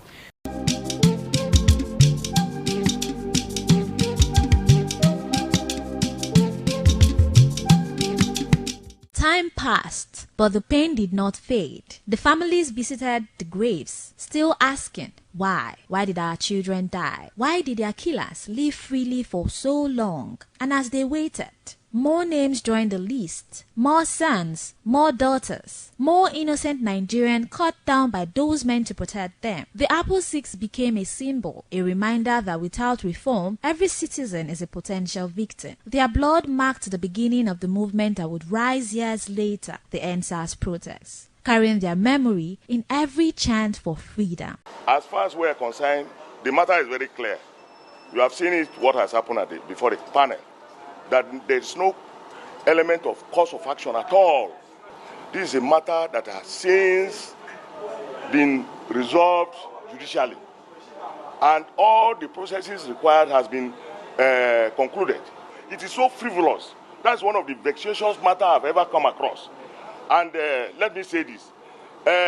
Some people, for whatever reason, think that this panel is a bonanza, where you now come, or you wake up from the wrong side of the bed, come around, ask for a certain compensation that does not exist at all, either in law or in fact. They were 6, but they spoke for millions. Their voices may have been silenced, but their echoes still fill the streets. The Apple 6 reminds us that freedom is not given, it is demanded by those brave enough to speak and by those who died waiting. Release orders, these gentlemen and others free, then sentence to them.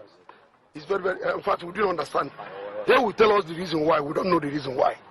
So we are praying to the Minister of Justice to look into the matter, call the judge that give the judgment yesterday to order.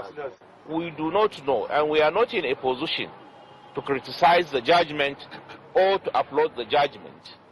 What remains are processes of court, and you still have an opportunity to pursue your rights. From the High Court, you still have an opportunity to go to the Court of Appeal. It will not end there. You can still appeal to the Supreme Court. These are your own rights. And I want to implore you to pursue this process. At the same time, as an emissary of the Honorable Attorney General of the Federation, we intend to deliver your message. And we also appreciate if you can hasten process in delivering the letter which you have just promised. I want to reiterate that this is the government that believes in the rule of law. This is the government that does not believe in any kind of mediocrity, the way you are trying to put the situation. The only guy that is helping me in my family, and now I'm a widow. No help, nothing. I don't know what to do. I'm still crying. Even through this death of my daughter, my father was late because when he heard when he see the death of Augustina, my father fell on that stroke and he died. Our sisters and brothers that my father left behind. Since then, nothing government did. When I hear of the judgment, my heart, I was broken in heart. I'm still crying because I don't know what to do. Here today is to remember the Aposis victims because they are innocent. They are not armed robbers. And we also want to use this opportunity to remind the present government that there has not been any duly compensation paid to the Aposis. And we are calling on this present government to look into this matter so that the Aposis families will be compensated duly, just like the way they compensated the Apo-8.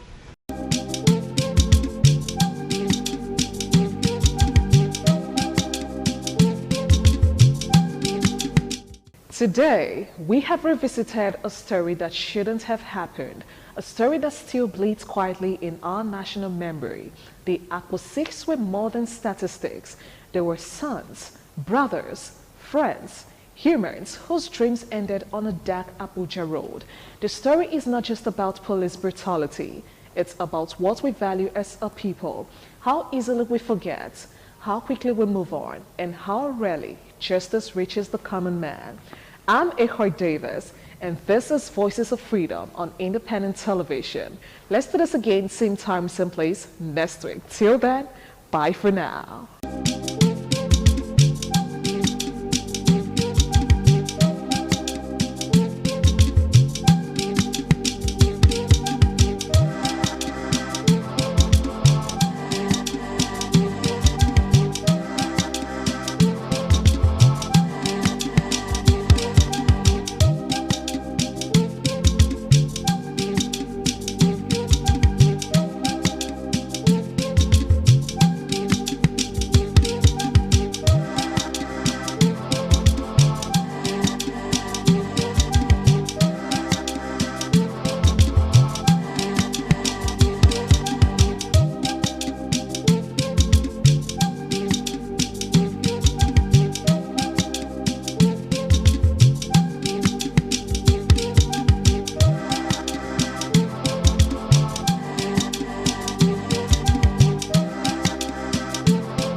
This is ITV. Certainly the best.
ITV, certainly the best.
This is ITV.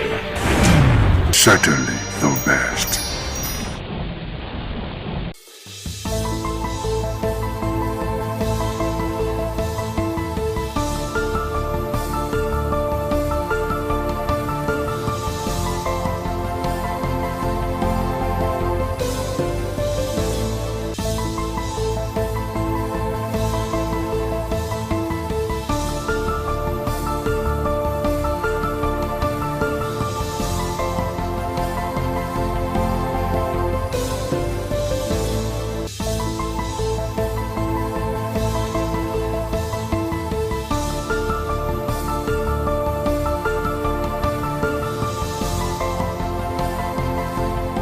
Awesome to have you join us again on another episode of Law and You. And today we're going to be looking at the nomination of a new INEC chairman by President Bola Ahmed Tinubu, and greeted with ovation by the council members, and of course what it has to do in terms of having a betting of new electoral act ahead of 2027. Well, some have said that this could be a dream that will be very difficult to realize. Some say, well, it can only take 6 months max for us to have electoral reforms.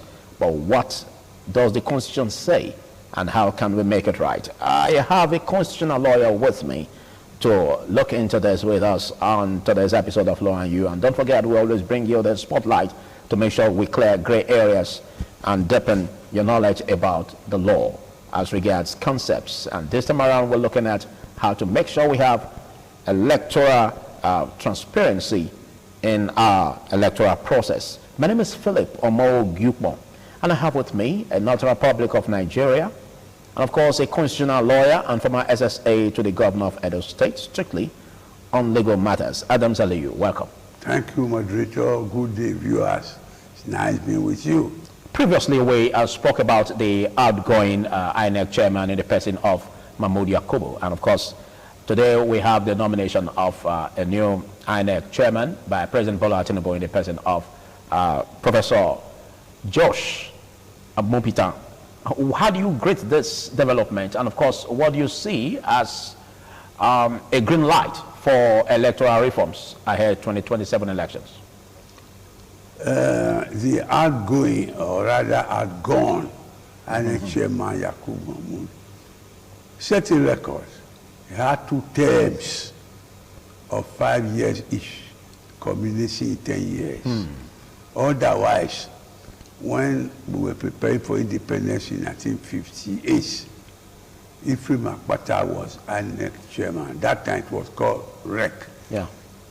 You know, it was called Electoral Commission of Nigeria, ECN. He did only 2 years. Was followed by Gobadia, who did 5 years, 2000 to 2005. Since then, many other people won 1 term, but this one was lucky. Legendary. Yeah, he did 2 terms. Of 10 years. 10 years. This newly appointed chairman, a professor of law. If you go by statistics and records, he's a scholar. Left school, very tender age, reached Polytechnic at about 14, 15 years. Finished from Polytechnic and started degree in law. Graduating at 20, law that's a long course, and was called to bar 19. Graduating at the age of 20. It's a record. It's a big record, and also subject to a lot of criticisms about how genuine is this report about his age. He was born at 67. By 87, he had graduated after attending primary school, secondary school, and Polytechnic.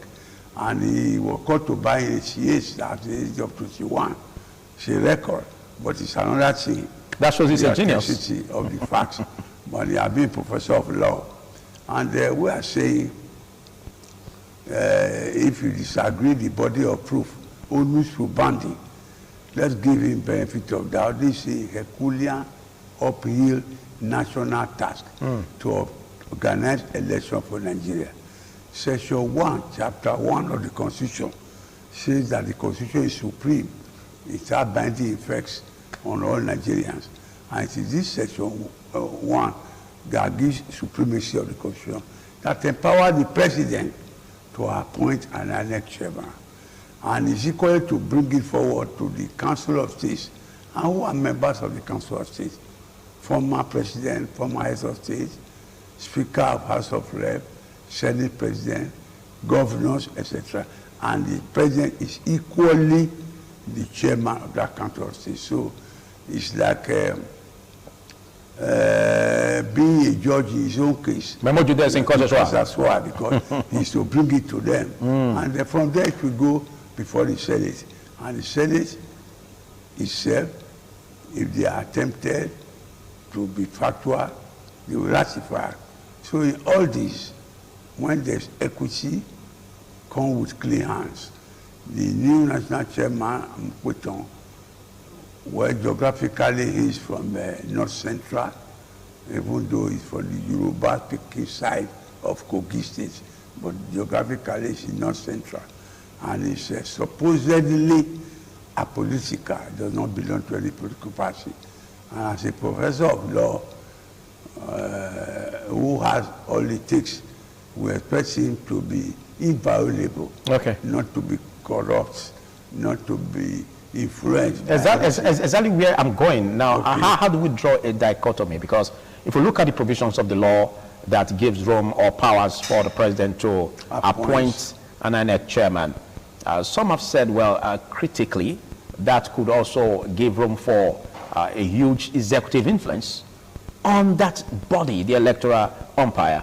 Now, how do we draw a dichotomy so that we can easily, see the strengths, the confidence, the independence of the electoral umpire that will not be subject to manipulation by the executive? Obviously, the word is there: independent, non-biased, non-aligned.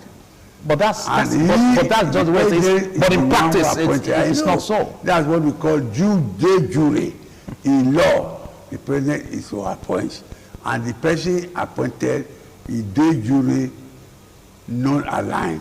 But de facto, in fact, he cannot be so isolated. Because what do you mean de facto? It cannot be. He cannot be independent because he was appointed by someone, and he who appoints, he who plays the piper, like you always say, dictates the tone. So that brings to us that the law that establishes or that gives that power to the president to appoint an INEC chairman should be ratified. Is faulty and undemocratic. Be able to do that. Do you agree? It's faulty and undemocratic. Yes, no constitution is perfect. Even the almighty Britain, they don't have a rich constitution. They don't have a book where all the constitutions written. They base their own on precedent, convention, customs. It's only America in independence in 1776 that they had a written constitution, which is popular. Other people don't have constitution like strictly speaking. So let us hope that there will be somebody this time around above board who can stand on his own. If he be dictated to, he can say, well, my hands are clean, I have no hand in what you are suggesting. If I cannot play the game according to your rule, let me resign. Some other country people do that. But in our clan, the difference, the contrary, prefer to die in power than to resign. So it is very unfortunate. But the welfare of the people is the supreme law. And the supreme law is there, encapsulated in section 14 sub 2, that welfare of the people should be the guiding people of government. The president himself knows that the whole nation, the whole world is looking at him. He will leave the new INEC chairman to work within his own decisions and capacity. He will not be teleguided. The president is as experienced. He allows the ministers to do what they like in their ministry. The governors are demigods in their states, and they do whatever they like. Even for the school parties, it's not to interfere. Let us hope that we will come to equity with clean hands, and INEC will start the process. Registration of voters, appointment of resident electoral officer, monitoring the polls on the polling day and supervising, overseeing that there's no snatching of votes, there's no adding and subtraction, that the welfare of the people will be the supreme law, that what the people voted for will be what will be announced. Anybody caught who is infringing on the electoral procedure should be tried for once as a deterrent to others. Before now, we have never seen somebody being tried for snatching ballot box or delaying the electoral process. We just make report and it ends there. So people who are found guilty, they should be tried as a deterrent to others. The people will know that it's good to obey the law. Let the will of the election prevail. Okay. We still have some 17 months or so before the elections. Before 2027 election. And let us wait. Annie Kubens has lost election in this country. President Jonathan was an incumbent governor. He lost election. Professor Osumbo was an incumbent governor. He won, so to say, but he lost at the courts. So all these things can happen. Let us give judiciary a trial. Let's give the new elected man a fair trial and allow him to do what he's supposed to do. He's qualified enough.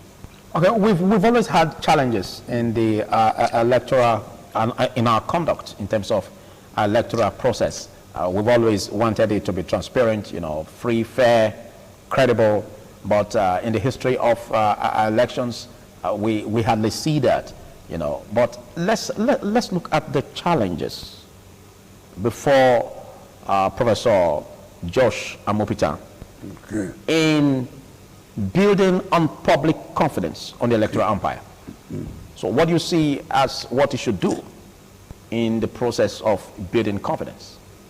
He should employ people from the academia, and at the lower stage, employ people from the youth service. Youth corps are not aligned. Supposedly, they just left university. They are not party politicians. They don't have party cards. Make use of them. And in the academia, academic people are supposed to be unbiased in party knowledge. Then it will now ensure that the theories and practice of democracy, jurisprudence, which he learned and he teaches, he should bring them to bear so that his name will be written in gold, that he conducted free, fair, and favorable election. What about seeing through electoral reforms? Because some have said it's an important task to have it before the 2027 election. Do you agree? To do Electoral Act 2022 is what we are using now. And it is possible to amend portion of it. Ahead of the 2027 elections? No, it is not more possible because... It's no more possible? The period we are supposed to gather people from all over the country, constitutionalists, traditional rulers, students, social welfare officers, human rights activists, they should have an input. And I am very pessimistic. It may not be possible to have new electoral. I've had a legal practitioner here with me, and we spoke about it. But you are saying that it's not possible. Now, are there constitutional provisions that could restrict the possibility? Looking at the time frame we have. Yeah, because it has to be representative of all the strata of the society. To assemble them will be cumbersome. For them to bring memoranda. But the Constitution does not give a time frame. It does not. On possible time to, have electoral reforms. No. Okay. And they only put there as an extra the president. So the onus lies on the federal lawmakers, the National Assembly. And they have to have 2/3 of the lawmakers agree on every point. So what do you see as the and it will be so in all the houses of assembly. Before you get that 2/3 majority, it's not easy. It's not easy. I'm still pessimistic that it will not be easy. It's not what you can get in 6 months or even a year. 6 months or a year will still not be enough. Okay, but some have said if the electoral reforms that the public seek is not in tandem with the ruling party and of course those who are in power, they may want to dilly-dally with it so that it dies a natural death and doesn't sit. No political party is in charge. We will use other constitutions as guidelines. What do you mean no political party is in charge? No, it's not the president. The ruling party has a very huge influence on the National Assembly. The ruling party cannot be there forever. Once upon a time. But as we speak, it has a huge influence on the National Assembly. The largest party. We have a large number of members of the party in the National Assembly. It will not be forever. And so it's just a matter of saying the ayes have it. Anything that has beginning has an end. PDP once ruled this country and boasted that it is the largest party in Africa. Where is it today? So the present ruling party too is in charge now. People are defecting to it. Yeah, the point I'm trying to raise, or the question I'm trying to raise is, a lot of persons are saying that under the present leadership of the Senate President, Godswill Akpabio, if he wants to make it happen, he can. He can. Senate President is very, very powerful. David Mark was Senate President for over 10, 12 years. So possibly he may not be able to want to do it because he may have some appendages with the executive president. There will be other presidents that did not agree in toto with the president, Wambara, Namani, so many things. It's not the present presidency, it's not a rubber stamp position. But under the leadership of the present Senate, there seems to be a rubber stamp. Not exactly. Not exactly. It is, in what occasions? In some circumstances, you will bring up a matter and put it to vote. The ayes and the noes. If 2/3 or by voice vote, viva voce, if they support a motion, he will knock his hammer. He's just there as a symbol of the majority. Democracy is a symbol of majority rule. The minority will be there. They can have a say, but they cannot have their way. So the Senate President is not a rubber stamp, and not supposed to be a rubber stamp. It is the will of the people. The Senate is representing each of us, 108 of them, plus the fiscal, which is 109. They represent all the 774 local governments. So when they are talking on our behalf, and it is expected that they are representing us well. If they are not representing us well, we have the right at the next election to change them, vote them out. But meanwhile, democracy now is representative democracy. When it started in Greece, they were all assembled in the square and take decision. Now, it's not possible for 230 million Nigerians to assemble to vote on an issue. It is the one that is representing you that will vote on your behalf. So Akpabio was elected as Senate President by his people. He did not win the election, he was just elected as an ordinary senator. When you reach there, your people must vote to have a leader. So, and he knows that he must be carried along. If he doesn't carry them along, he can be removed. And there have been many Senate presidents that have been removed while in office. Well, in case George is watching, it's Lawan Yo, and we are about the new appointment of the INEC chairman and the person of Professor Josh Amopita by the president, and of course what electoral reforms will be like in its time ahead of 2027 general elections. My name is Philip Omo Gyukwan. We take a short break.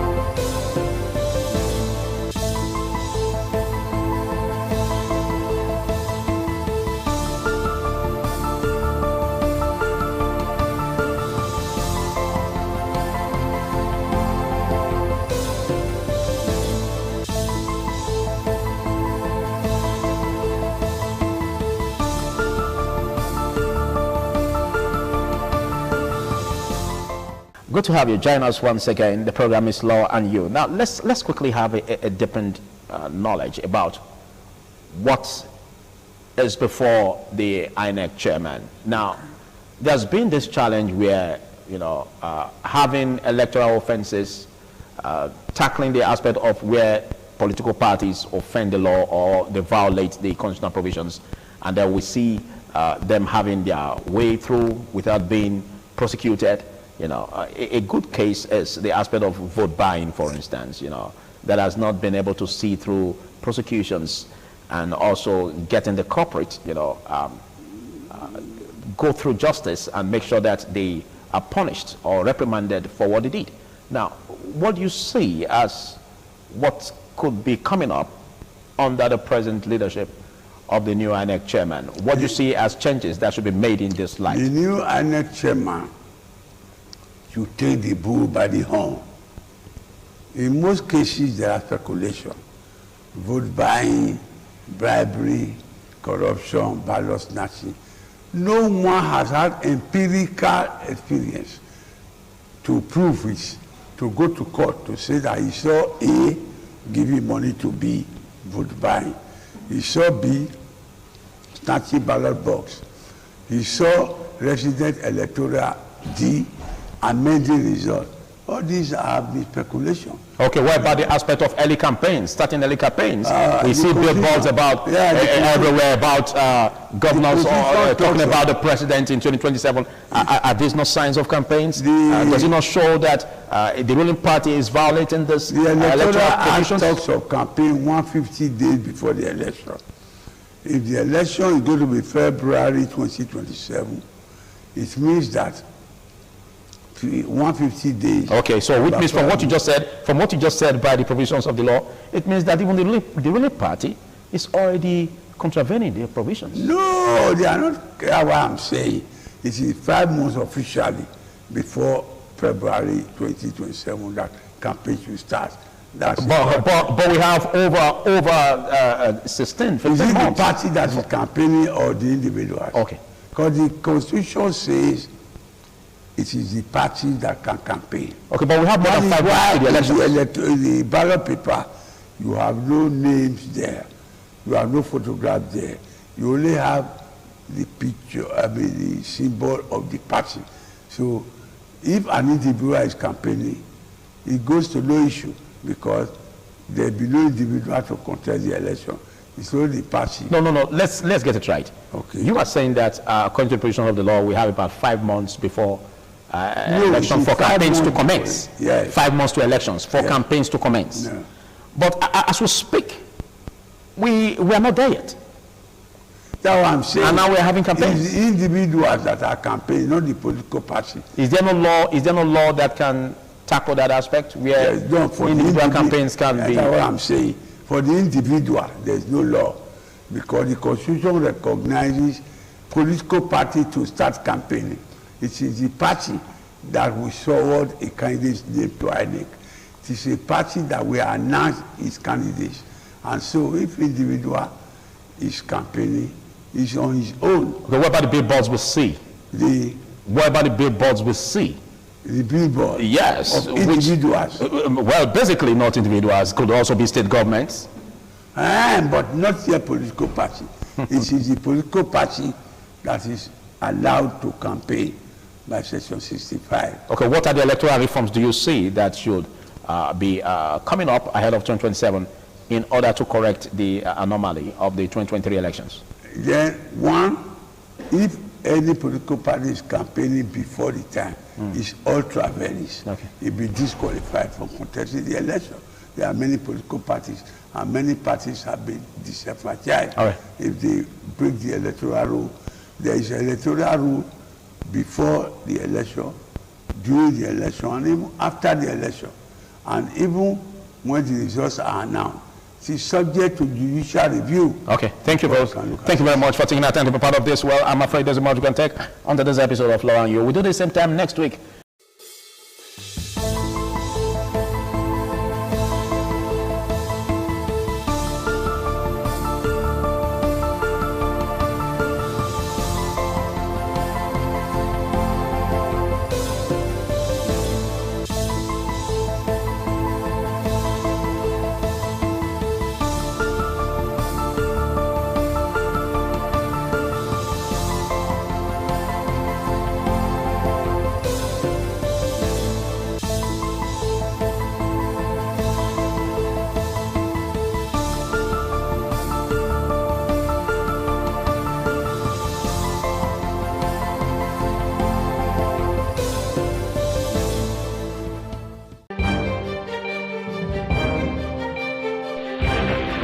This is ITV.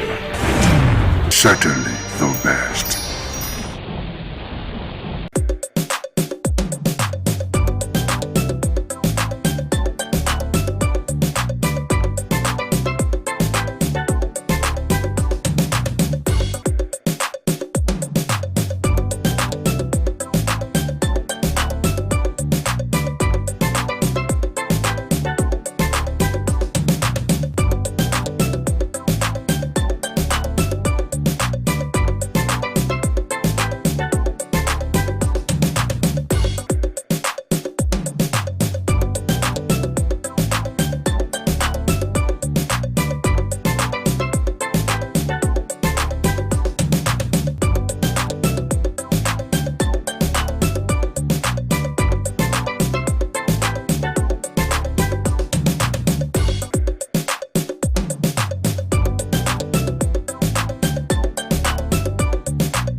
ITV, certainly the best.